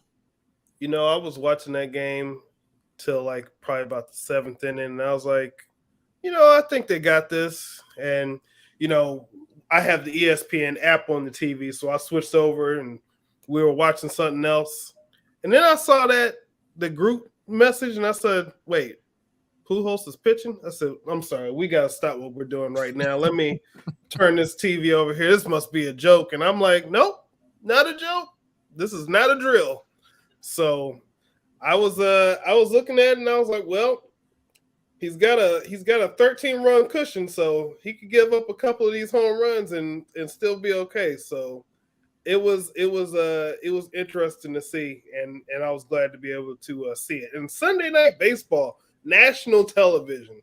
Right. I mean, yeah, I'm sure there was a bunch of people tuning in. I didn't even check the ratings for that, but I'm gonna check them while we're looking real quick. And Fred, so were you able to watch and actually hear everything that was going on the entire game? Not the entire game. I think actually when Pujols was pitching, I don't think I had the volume that loud so I can really hear everything. But I just saw the crowd, going crazy and excited, seeing Pujols doing this thing. So that was a good moment. Yeah, I was just wondering because I know last week Justin Turner said that last Sunday he wanted to hear Harrison Bader on the mic. So they got someone that calls someone out every week. And I didn't know if you heard who Bader said because I didn't hear it, but it's the Yankees and the White Sox and the Bronx on Sunday. So I'm thinking he's going to say Tim Anderson, but I couldn't hear it. Okay, yeah, I didn't check that out. And before we get to our flying high, staying low, just something about the Cardinals that I definitely want to bring out in regards to the offense and the feast and famine thing. It's time for players to start realizing, their role. It's seems like some guys are trying to hit for power and pull the ball all the time and the whole nine. But this tweet came up to me yesterday, and I want to say it was something that the great Roberto Clemente said. And the bunny left on accident, so popping her computer, so we'll get her back on as soon as possible. But Roberto Clemente said, I am more valuable to my team hitting 330 than swinging for home runs. So when I think about that, and Joe, you can, of course, add on to it, that had me thinking about Harrison Bader. Because I feel like there's times, and I think Jim Edmonds brought this up, that he takes away from his own game offensively because he's always trying to pull the ball and prove that he has strength. But like you saw today, he had 3 hits. And I think 1 or 2 of his hits were opposite field. If Harrison Bader can just get to a point where don't try to hit 25 home runs. Just be productive by taking the ball opposite field, getting on base. That's going to better yourself and the team because you're leading the league in stolen bases because you're one of the fastest guys in baseball. So if a lot of the guys can stop trying to always swing for the fences or always trying to pull the ball and do more apple tacos or just take the ball the opposite way, this team can be more consistent and be more lengthier in the lineup. What's your thoughts on that? Yeah, I mean, right now, I think Bader and Nato are probably the two pool happy guys in our lineup. Everyone else, I kind of feel like they kind of spread the ball around. You're seeing Carlson do that a lot this past week. He's, when he bats left-handed, he's going down the third base line, splitting gaps. So that's been fun to watch. Goldie, can't say enough good things about Goldie. Right. He's just putting the ball everywhere as well, and a lot of times with the stands here this week. But yeah, Bader, it's what I've talked about the last couple of years. A lot of fans, they rag on him a lot and whatnot. But I've always said if he just plays good defense, and then if he doesn't have to hit home runs, he doesn't have to hit doubles. If he just gets on base, he can steal his way around third. It's going to happen. And so far this year, I don't think any of them have even been close to, throwing him out. If he just gets on base, he's going to be fine. So, yeah, I'm sure he'll get better at it. It's not early, but it's early, and he has time to improve. It's not like he's batting third, fourth, or fifth. He's batting eighth and ninth, so I'm not worried about it. Yeah. Any other thoughts in regards to the team right now, T-Bone? I mean, they're not doing the absolute, they're not obviously not the top team in baseball right now, but if the playoffs were to come right now, they'd be in it. We're about a quarter of the way through the season, so they have room to improve. I think that this could be a promising season. So I'm an optimist, though. You know me. So with that being said, flying high, staying low. So over the last week, positive and negatives from the Cardinals. It could be a player, it could be a organization thing, coach, whatever. Joe, what's been the flying high and staying low? Positive, negative. So I'll go negative first just to get it out of the way. But the one guy, Tyler O'Neill, he's on the IL now, so he's one of them. It's silly. Last week I said that. Last week I said that. At least his defense is still out there, and then his defense has been kind of shaky in the Mets series. So either way, it's good he's on the IL. Not good that he's hurt, but it's just good for him to just reset, hopefully, and hopefully he could be anything near close to what he was last year. And I actually have Ali Marmol on there as well. I mentioned it a couple times already, but I felt like the first couple weeks, he was doing some things good, and now just everyone complained about Mike Schultz bullpen decisions. Ali Marmol hasn't been any better. So that's that. My flying high, you got Edman and Goldschmidt and Miles Michaelis. Miles Michaelis has been great. He was someone that you were worried about coming into the year because he was hurt last year. But Goldschmidt, usually he's not his best for the first month or two. But I think he was only cold for 2 weeks this year, and he's been red hot ever since. And then Tommy Edman, so far he hasn't come down from whatever high he was on. He had a terrible spring training, and then he's been great. So I'm having a lot of fun watching him, and hopefully his defense stays how it is, playing at shortstop from here on out, I guess. Funny. You have a flying high, staying low, positive, negative from the Cardinals over the past week. Who's been flying high? Who's been staying low? Well, based off what you said last week and what I've been hearing on 101, Low DeJong. I always mispronounce his name. How do you pronounce it? DeYoung. DeYoung. Like a little Japanese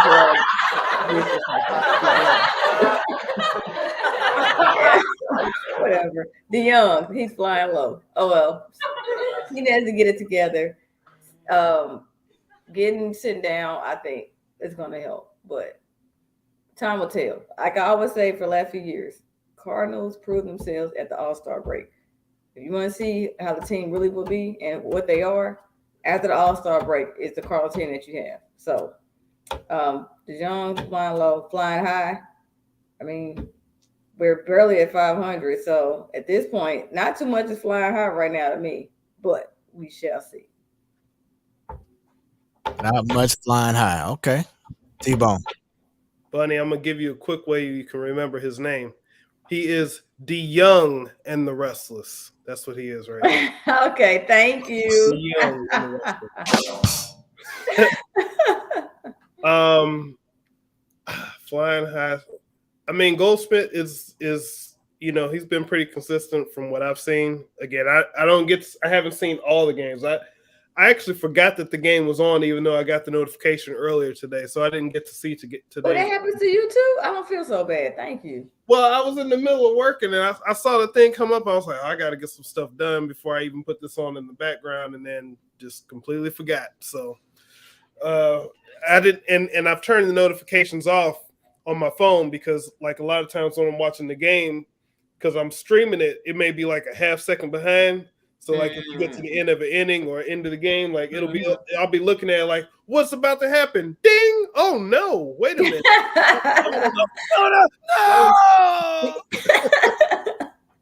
No! So yeah, but staying low. I mean, I don't.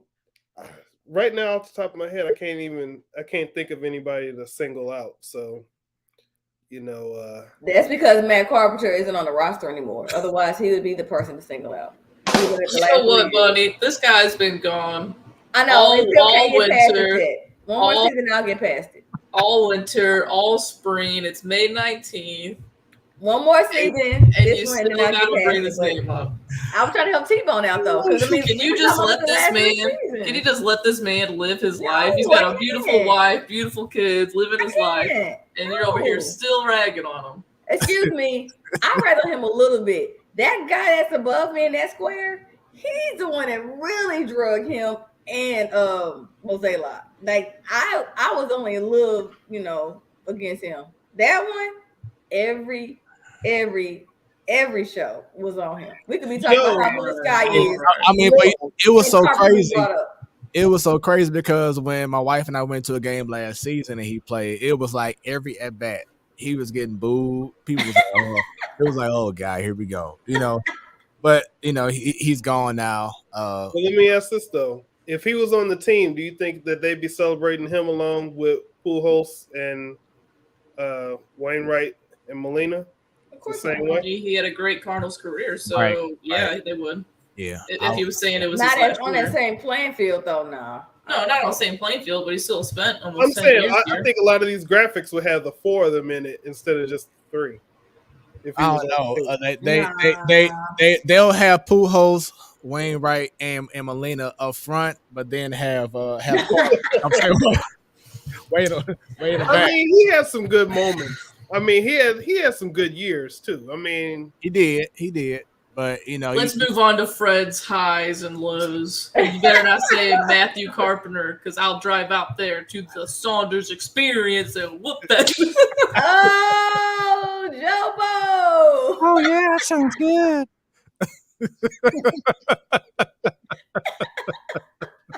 Oh, y'all are clowning tonight. I can't take this shit serious. So, my low, and this is in regards to, and this is a real serious matter, like organization wise, in regards to like young players, and that's mental health. I feel that guys like Paul DeYoung, maybe Tyler O'Neill, guys who have had prior success and now they're having a hard time trying to get it back. And I feel like it's really affecting them mentally because now the game is caught up to what they're doing and they're having a hard time trying to figure out a way to bring their A game or the reason why they made it to the league. And I think it really took a toll on Paul DeYoung. And a perfect example that I think it was BK and Ferrario, they mentioned how like Vital O'Neill, for instance, you in New York or you in any ballpark, and you go up to the plate. Now, of course, on TV, you don't see your graphics. You don't see your batting average and home runs or whatever. But you see that big-ass screen in center field or in left field or in right field or whatever, and you see your name and you see a 185 batting average, and you're like, dang, last year I was batting 300, hitting 39 home runs and almost 100 RBIs, and now I see under my name 189 and 1 home run or 2 home runs. So I think that there's been an issue with this team. And I don't know what's going on. I don't know if it's Joe. I know you brought up Jeff Albert a while back on Twitter about the fire Jeff Albert possibility thing. But it's something with this Cardinals team that certain guys, when they get low, they stay low. Kind of like Lil John and the East Side Boys get low. They, you know what I'm saying? They get low and like they just have a hard time trying to find something to keep them above water. Like with Goldie and Arenado, if they get low for a minute, they still stick to the plan and they figure it out. And then Goldie had a bad 2 weeks, like what Joe said, but then all of a sudden, here we go. But it's like O'Neal, DeYoung, now Carlson, he's turning around, so he's not part of that anymore. But it's like there's certain guys on the team that when things go bad, it stays bad and it affects them and it affects their play, and it's hard for them to get back to what got them to the league. And I that is a big concern for me for this team. Go ahead, Joe. And I will say, so you brought up two guys that have been in the league for about 4 or 5 years, and then you brought up two guys that have been in the league for 10 years, So, I mean, Goldie and Otto, they know how to carry themselves. They're professionals. They've been doing this a very long time. They don't panic. They don't hit the panic button right away. We know who those guys are. They can be MVP type players. They put up 30, 100 every year. Tyler O'Neill and Paul DeJong. She's not even listening. Paul DeYoung. They both had one good year, and everyone just expects that's what they're going to be. They were never these guys in the in the minors that were supposed to be big, power, awesome offensive guys. So hopefully they can fix it up. Like O'Neal, people are saying arbitration and out his shoulder. That's something that was bothering him. Hopefully that's the case, because I don't want to rag the dude constantly, but he's not. On Tuesday, he had 6 Ks in the doubleheader. Oh my God, it was terrible. That's atrocious, and he check swinged. Thank God he check swinged and barely tipped the ball. He finally ran down the line, and we won a game. We won a game because of that. But I don't know. And DeYoung, he's had his troubles for a while now. Everyone talks about it. It's whatever. Hopefully he gets right in Memphis. But I think DeYoung, it's maybe a little mental, but also I think if he got to another team and had different voices, I think he'd be okay. So do you feel that it's more so the player and them trying to handle adversity and adjustment, or do you feel it's a part of coaching and trying to get these guys, to teach them how to adjust, more than what they have shown? I mean, I do think it's a little bit of both. Whenever I did make that tweet last Friday, I think it was, someone sent an article about whenever we fired Buddha, and literally, like, the first line was philosophical differences. Mm-hmm. This was years ago, and that is what happened with Mike Schill. They got rid of him for no reason, and there's 2 guys that said that they're going to miss Buddha a lot because he really helped them, and that was Colton Wong and Paul DeYoung. And ever since Buddha's left, Paul DeYoung hasn't been the same guy. So I don't know. I think he does get in his head way too much, because we've talked about it before. He said he feels a lot of pressure when there's runners in scoring position. But then also I do think it's some of the voices that he's just not getting with it. You know what I'm saying? So I do think and the Cardinals are a big team. If you put them with like the Cleveland Indians or the Guardians or the Oakland A's or something, he might play a little bit better because he won't feel as much pressure. If I feel like T-Bone, you got something you want to say? Not related to this, but did you all just happen to see what just happened in the Tampa Bay Lightning and Florida Panthers game? What happened? Well, it was tied until 0.9 seconds when the Lightning just came in and scored. And it looks like I'm looking at I don't have the audio on, but I'm looking at the faces of the people in the crowd, and I'm looking at the faces of the people on the bench, and it looks like they just went and pulled a Mortal Kombat finish him. You know, they Yeah, Brennan just texted me about that too. I'm gonna see if I can turn it on. Fatality. yes. And it looked it was a pretty good goal, what I just saw. So I just happened to tune it on because I saw the notification about the game, about the Blues game, and I was like, oh boy. You know, I love Pat Maroon, but I'm tired of seeing the Lightning. So we'll see if the Panthers can pull something off. You know, I've rooted for the Lightning, not because I like the Lightning, but because I wanted the Blues to make it to the Stanley Cup Finals and face the Lightning all these years. So it hasn't happened. And at this point, it doesn't matter anymore. So just say LGB. LGB. LGB. I'm about to find a highlight of this goal so I can see it real quick, but I'll find it. All right. Let me see. Oh, and flying high. I brought him up earlier. But Brendan not Crawford. Tell me his name again, Joe. Thank you. And Donovan. Thank you, Brendan Donovan. I definitely been impressed. He's the Cardinal. He's the guy that takes great at bats. He hustles. He may not be the flashiest guy, but this is the guy that I saw once again from spring training. I'm like, this dude should make the team. Like, he's doing everything that y'all have wanted. He's left-handed, first off, and he plays multiple positions, and he plays it good, but he just takes good at bats, unlike other people. But right now they're gone. You saying that though with Brendan Donovan, that he's a Cardinal.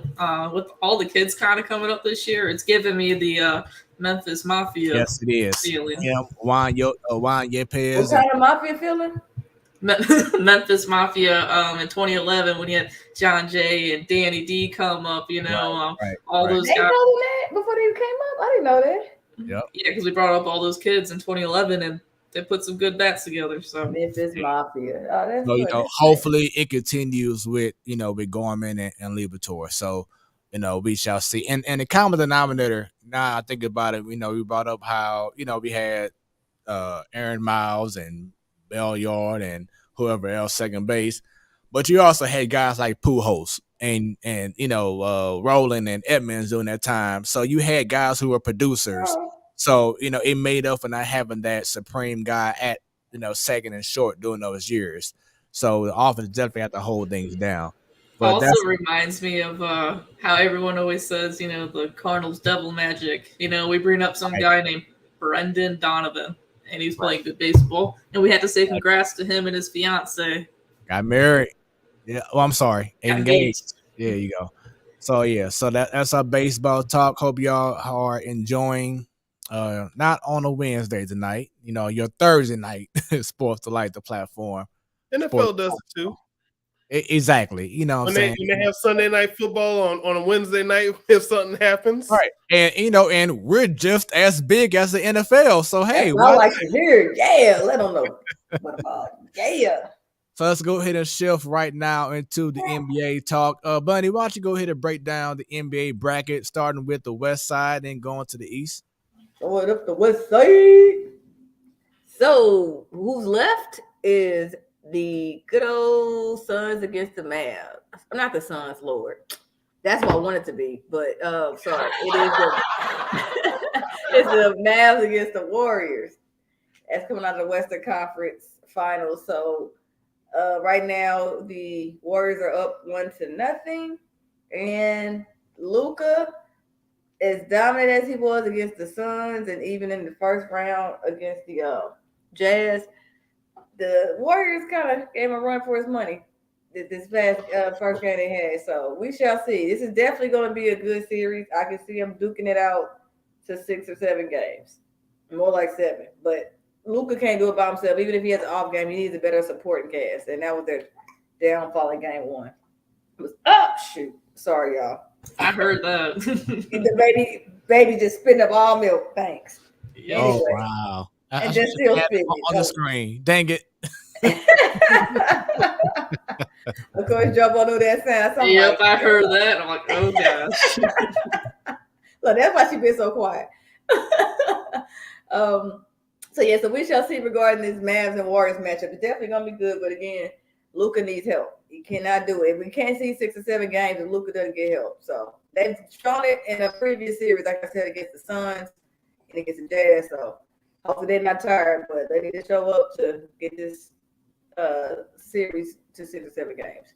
Now coming out of the East, we have the Heat against the Celtics with St. Louis's own Jason Tatum. And unfortunately, the Celtics didn't win first game, but that's okay. Ma'am, I know you like Jason Tatum, but he's not the only one on the team. It's a group effort, okay? So, yeah. He is definitely still balling. Of course, he can't do it by himself, but I see Jimmy Buckets on the Heat still doing his thing. When I say doing his thing, like sometimes people write him off when the Heat didn't win it all or didn't go as far, but the Heat has been in the conference finals for the last, 3 out of the last 5 years? Is that right?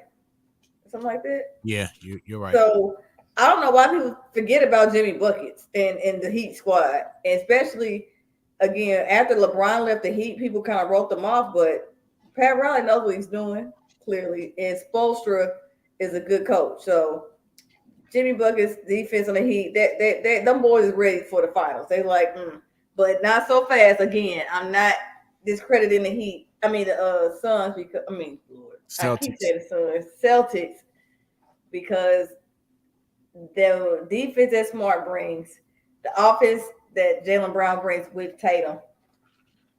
I don't know if they can still defeat the Heat, but they definitely can be very, very competitive. Again, another 6 or 7 game series. But everybody has to do their part. And what helped the Celtics in the previous series against the Bucks was Al Horford.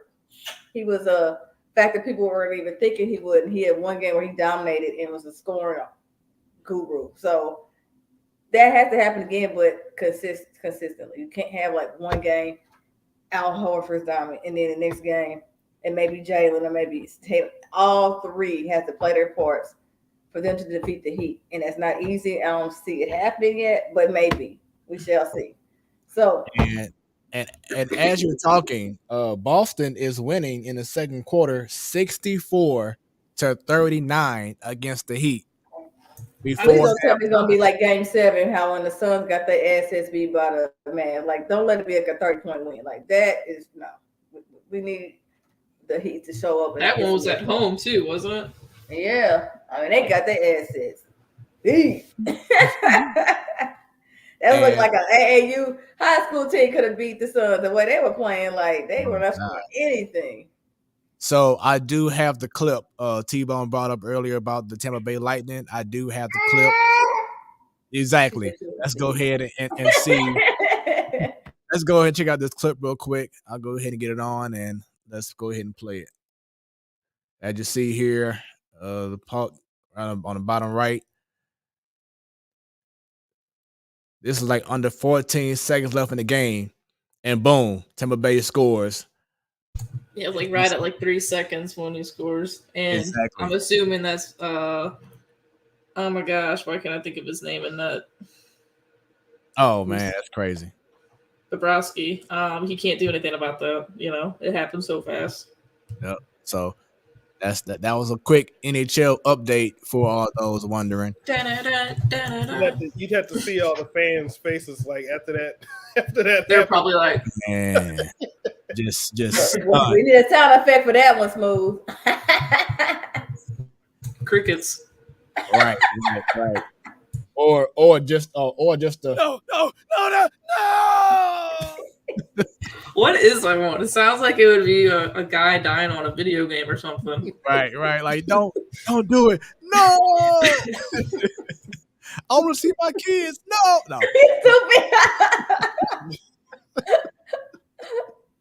But yeah, so going back to the NBA playoffs, yes, I told Brian Turner on his podcast I had Miami winning because of their depth, and Joe has left the building for a second, but should be right back. I had them winning, the series because of once again their depth, and Joe is back. So let me go add it back on. Welcome back, Joe. Don't know what happened to you, but you're here. Bad internet connection. What happened to me? Yeah, and then in regards to the to the West last night. The Mavericks had no chance against Golden State. Golden State just put it on them. I still feel it should be a very interesting series, but I still have Golden State winning that series and going to the finals because Golden State is a championship team. They have champions, should I say, on that squad who's been there and done that. T-Bone, your thoughts so far on the playoffs? I mean, my prediction from the start was Golden State and Miami. I think we did that on the show, right? We did that where we did our predictions. Right. I mean, when you look at Golden State, in reality, the only reason that they haven't been to the finals the past few years is just because of injuries and just getting back together. Now the band's all back together. They all tuned up and ready to play. You know what's funny? You say that, not just injuries. Remember when Steph was injured the first time, like back in 2019, and people were, or 2020, even talking about let's probably trade Draymond. I mean, Golden State couldn't win. They were not good because, of course, they didn't have Steph, and then Clay was gone, so they really was, trash. But I was like, why are you talking about trading Draymond? Because the team not doing good. And clearly, Klay Thompson has bounced back. Steph has bounced back. I'm so glad they never moved on it. But that was like mind-boggling to me. And that's when, I said that was that's how short-sighted, people get when it comes to these sports teams. It's like, oh, they can't win right now, so they just need to make a move just to make a move. And to me, that's just like, that's irresponsible. Mm-hmm. Good point. Yes. Being a GM not easy. I know Smoooth likes to give Moselle like the blues, but it's not easy being a GM though sometimes. It just depends on what the bosses say and then with your fan base, because you don't want your fan base to lose. After one season, it can become a cycle where you keep losing and your fan base is gone. Even if you have a rich tradition. Ask the New York Knicks, because they had a rich tradition. They had their fan base going for a while. And ask the 76ers too. They had fan base kind of disappeared for a while too. So now they winning again. They big mad. So let's go ahead and move on. Top 5 ballers in the NBA playoffs. So T-Bone, Bunny, give us your top 5 players. They can be still playing right now in the playoffs or just overall in the NBA playoffs. Who has shown out to you as your top 5? And Bunny, start with number 5 going to 1. Ooh, dang it. All right. Hopefully I did this order correctly. 5, Trae Young. 4, Giannis. 3, kind of a question mark, but kind of not, which is Embiid. And that's only because you remember he got injured. He missed 2 games, but he still was showing out. You agree with that? All right. 2, Ja Morant. Number 1, because he's still playing. Steph. I'm surprised you didn't have Tatum in there. Tatum showed up. I ain't gonna lie. I would have put him 2 or not number 1 yet. 2, maybe 3. And maybe he could take Trae Young's spot. How about that? Because that's why I asked him, like, they don't have to still be playing because Trae, that first round, he was wild. I mean, he was that man. You agree? That's what I'm talking about, girl. We were entertained. I know, right?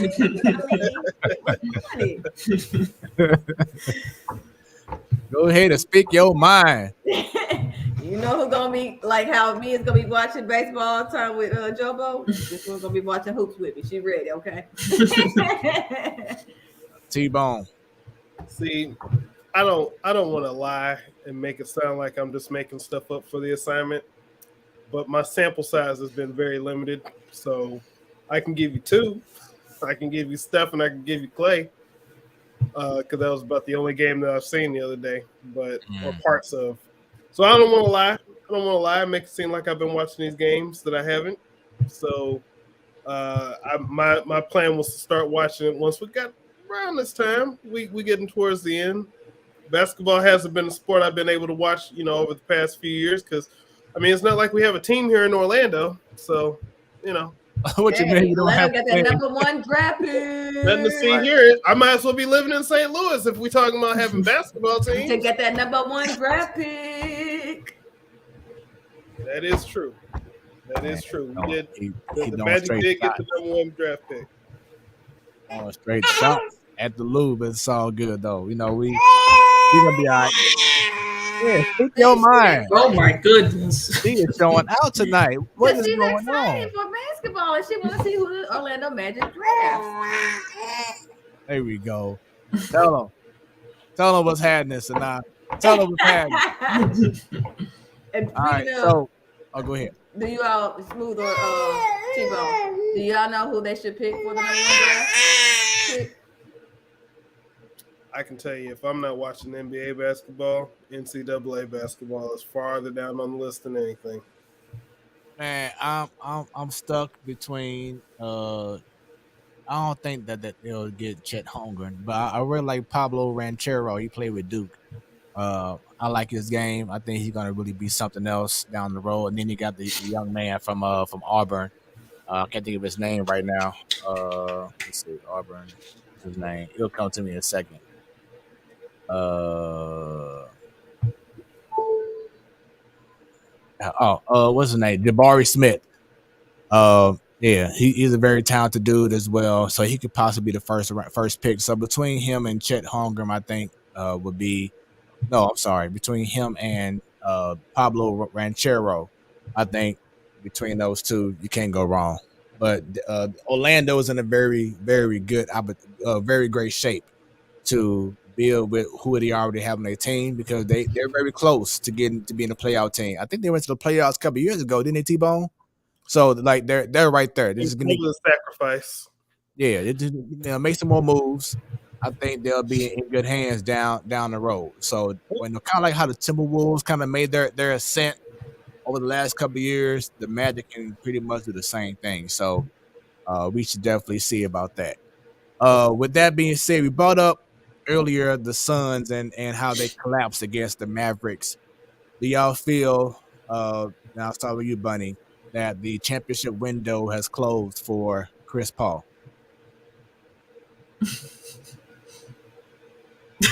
Somebody's pressing buttons. Sorry. No, CP3 window does have closed. No. Next year will be the last opportunity. So they were so close this season. Like after last season, I'm like, okay, next year they got the same pieces. They should be able to get over that hump and get to the conference finals at least, and maybe finals in one game and boom. But I don't want to just say it's father time though, because he had a phenomenal like game 2 or 3 of the series against the Mavs. So he's not washed up, but he's not like in a Westbrook status. So he's still valuable, still needed. She is hype. I love it. I love the energy. The girl just smiling. Yeah, too. But yeah, so no, I don't think his window is closed. But next season will be the last good one. But see, part of it also, we have a good backcourt. You agree with me? Thank you. So CP3 and Booker work good together in the backcourt. Front court, Ayton's okay. Crowder's doing a job. He's doing what he should be doing. Ayton's okay, but for them to really he needs to be more dominant. And not, let's say, dominant like Giannis, but definitely more than what he's doing now. He's had a couple years under his belt now, playoffs, deep in the playoffs, that he should know, like, okay, I know I got to bring this way or do something that definitely is like, yeah, y'all got to be afraid of him. Like how they were double teaming Booker in Game 7, the Mavs were, that's how Ayton should be a threat to where they're going to double team him. But it's like, we know we can leave it up for him because he's not going to be dominant. We're not scared of him. So if he can bring that, this is the same squad you could have now next year to actually be in the fight. But the biggest issue with Ayton is that he's not happy because he's not getting that paycheck from the Suns. So it's personal for him. That's fine, but I mean, until that's I mean, not knocking him because he's good and they need him. But again, I said he's not dominant, so that paycheck you need it, but you're replaceable. Booker's needed. Is he replaceable? No. CP3, as soon as he got on that squad, did the Suns not become better and go deep in the playoffs? So he's needed too, and he's not replaceable. Ayton, his game is not reflecting that. Y'all can't replace him. You know, that's what I'm saying. So he could be taking it personal, but you can be replaced. Like so? the game ain't a big man game like it used to be. Now, like I said, when you have one-offs like a Gobert is technically only for defense because his offense not there. But you have a Giannis doing it. You have an Embiid. That is And again, those big men are one that has a shot to now. You know, Giannis' game has evolved so much in 10 years. Like, that's not the Giannis that got drafted. He definitely had to change his game as a big man or add to it. But Aiden's not doing that to it. So if he's taking it personal, bruh, you can go to another team that may need you, but the Suns can find somebody else to do what you're doing because you're not being dominant. That's the point here. Be dominant, and we can pay you more. I don't know, buddy. I don't think he's someone that could be easily replaceable. I don't know.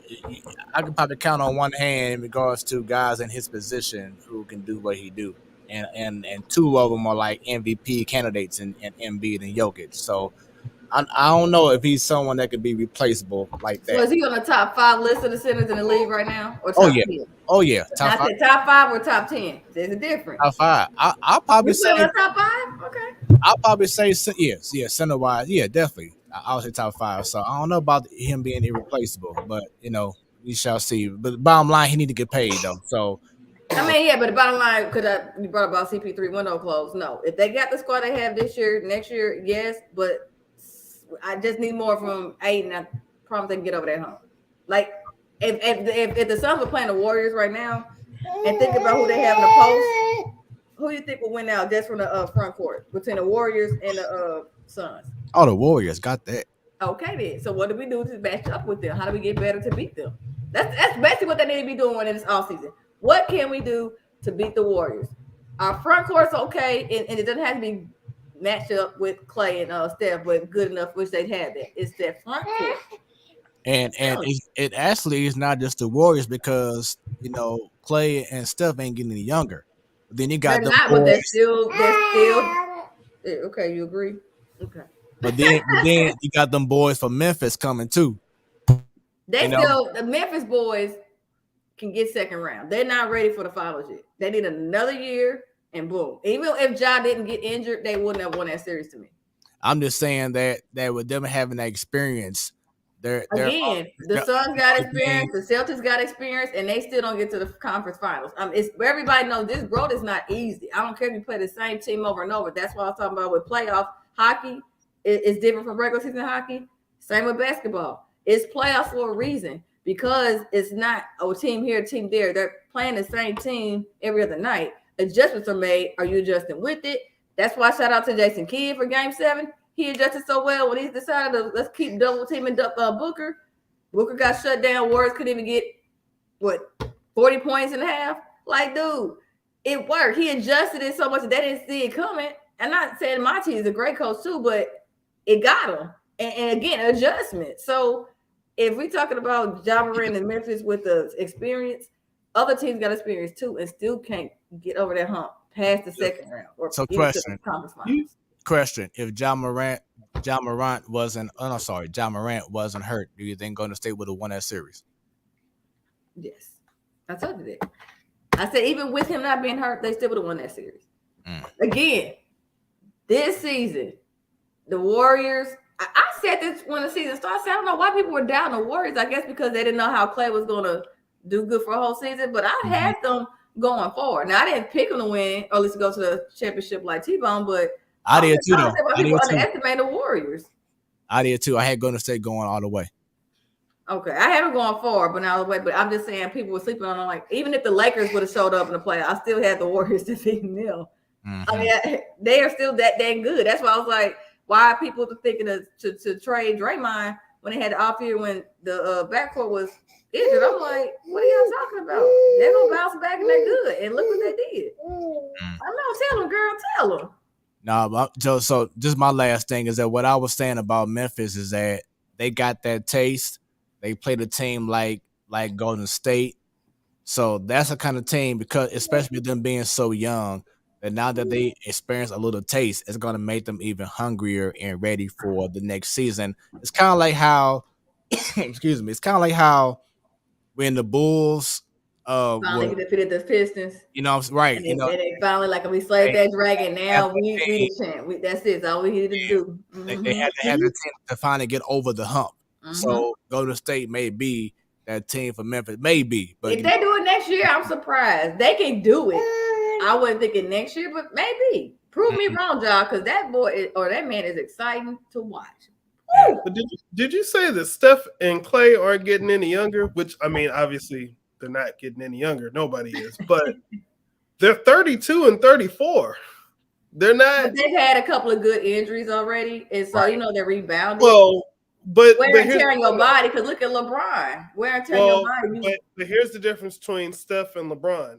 LeBron is already showing you, hey, you can still go at 37, 38. But over the last 3 out of the last 4 years in LA, what has happened? He's been out for like 20-something games. So he's breaking down. You know, let me tell you the difference though between Steph Curry in particular and LeBron James. How tall is LeBron James? Oh yeah, that's definitely different. Size matters here, buddy. He definitely get patted against more than Steph does. He definitely gets. Steph is like 6'2" and not half his size, but a significant. He's significantly less. And we're in this age where athletes are able to take care of their bodies a lot better than the athletes in the late 80s and early 90s.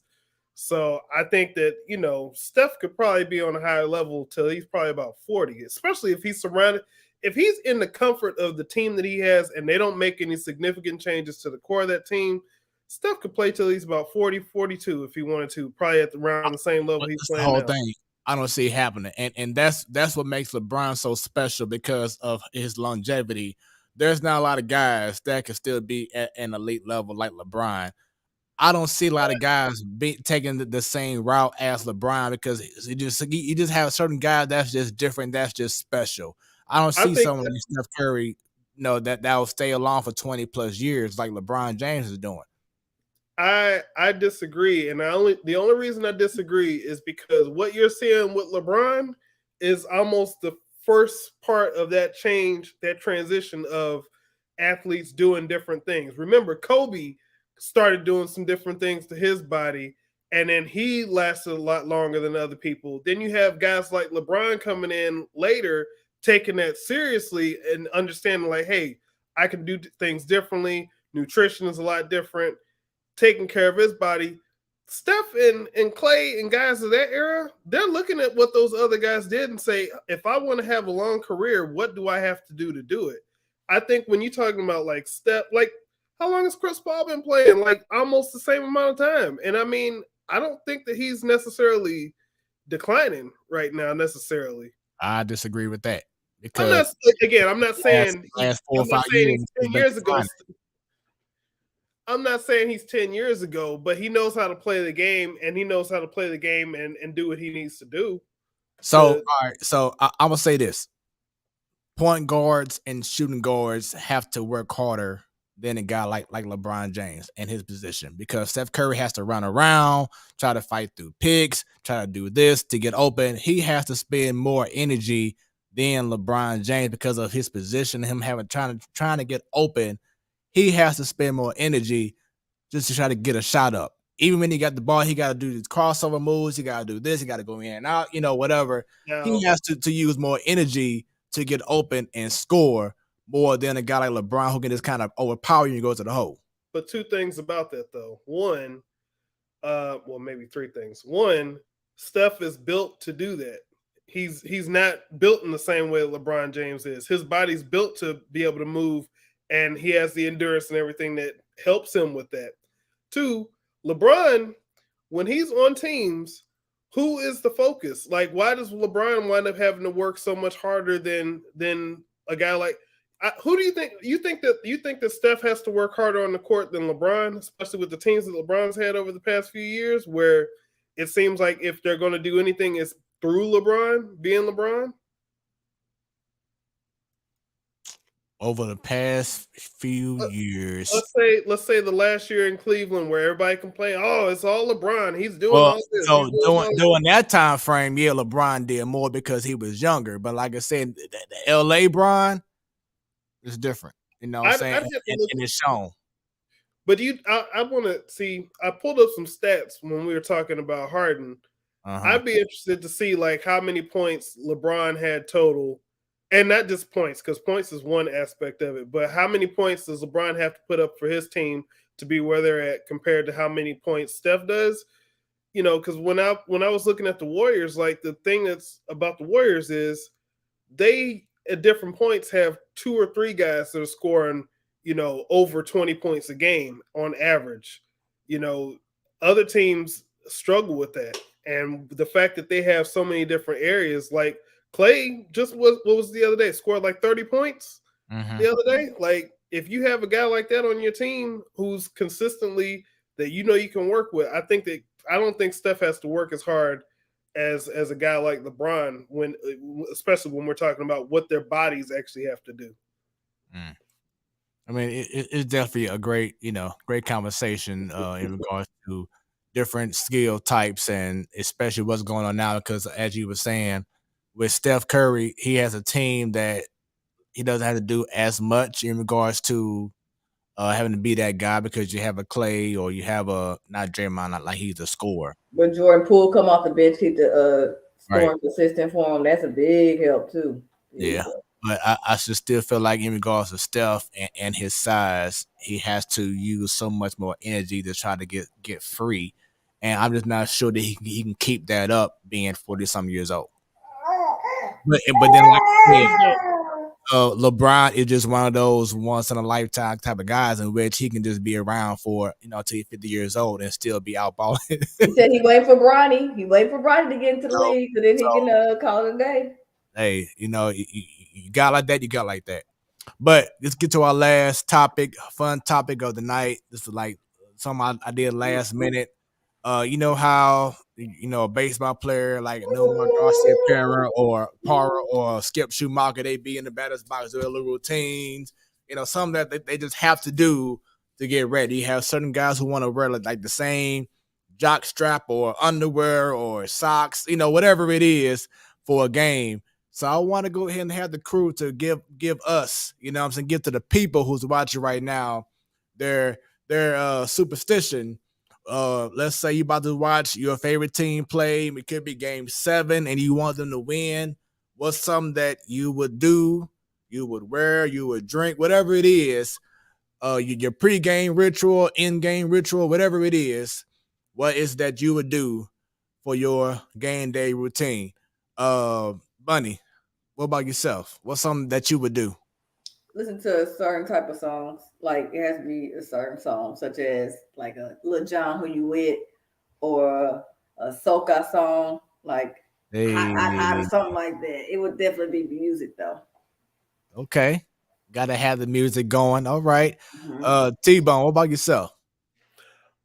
You know what? Like, if it's a significant Cardinals game, like we're talking in the playoffs, like this sign right here, I keep this with me. And the sign, if you notice, 2011 is written in there because this sign was bought before 2011. So that's my new thing. For real, huh? I've decided this is gonna be my sign. So anytime they make it to another World Series, we're just gonna be adding another piece of tape to this entire thing. So this whole thing is hopefully eventually filled up with Cardinal stuff. The other teams, I mean, the Blues, I got a Blues shirt that I try to wear when I'm watching the games, which means I need to change because they're playing now. But, mine is more so like with the shirts, the jerseys, keep my stuff on.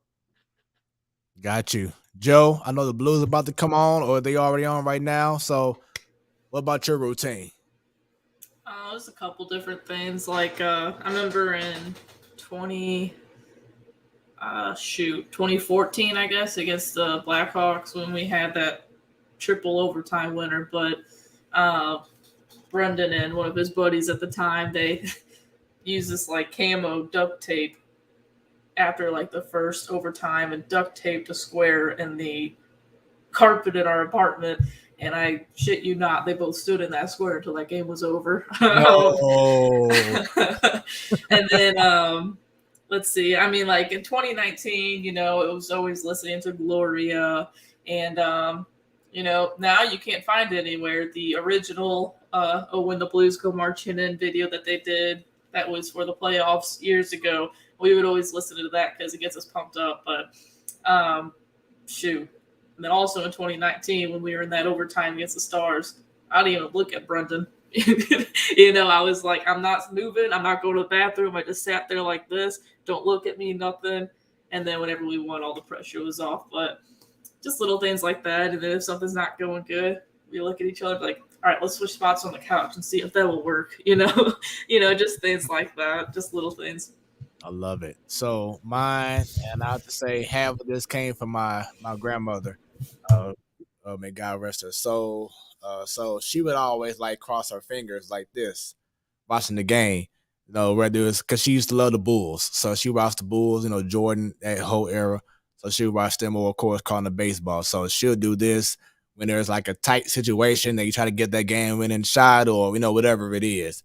So back in 2011, when we won the World Series, it was Game 6, and David Freese was up. And before he hit that home run, it was, we all know it was 2 strikes. I think it was a man on second or first, whatever it was. And he hit that ball over Nelson Cruz. But before then, instead of me doing this, I also was locking the other fingers up. Quadruple look. I was like, hey, I need all the luck, whatever. And when I did that, all of a sudden, Freeze right to right field over the head of Cruz, and run scores, 2 run scores, and then Josh Hamilton hit that home run to, I think, get the lead again for Texas. So once again, we down to 2 outs. Here come Lance Berkman. He hit the single, the score of the title run, and then here come Freeze, game-winning home run. I had my fingers crossed like this. So I would say no gang sign, y'all. But this is this is just me trying to do the best I can to get this team to win the game. And hey, we won 11-11, and it was a great time. So all right, so do that from now until the end of October. Right. I got you. So that was our superstitions. Say it again, T-Bone. I said I think that Game 6 of that World Series was probably my favorite game ever. So man, it was definitely an incredible moment right there. So with that being said, that is our show for the evening. The platform sports talk show right over here. We have T-Bone down below. Oh, can't hear you. You're on mute. Whoops. Jumbo. And over here. We got Bunny and Butterball. Woo-hoo! There we go. It's the platform sports talk show. Make sure y'all give us a follow once again on Facebook, on Twitter, YouTube. Subscribe. Click on that. Good old-fashioned bell. There we go. Because anytime we go live, Joe, you will be notified. There we go. Thanks once again for tuning in. Next week, you have the man cave. So the fellas will be ready to bring it, do their own thing, hold it down. Then, of course, every first Wednesday of the month, the ladies will be showing up, bringing in a whole new month of some more sports talk. We out of here, y'all. Y'all have a great rest of y'all. Well, I guess tomorrow is the end of the week. So, and like this Wednesday, it ain't got 2 more days. Just 1 more day left. It's the It's weekend, baby. It's Friday Eve, y'all. So, peace out, y'all. We gone.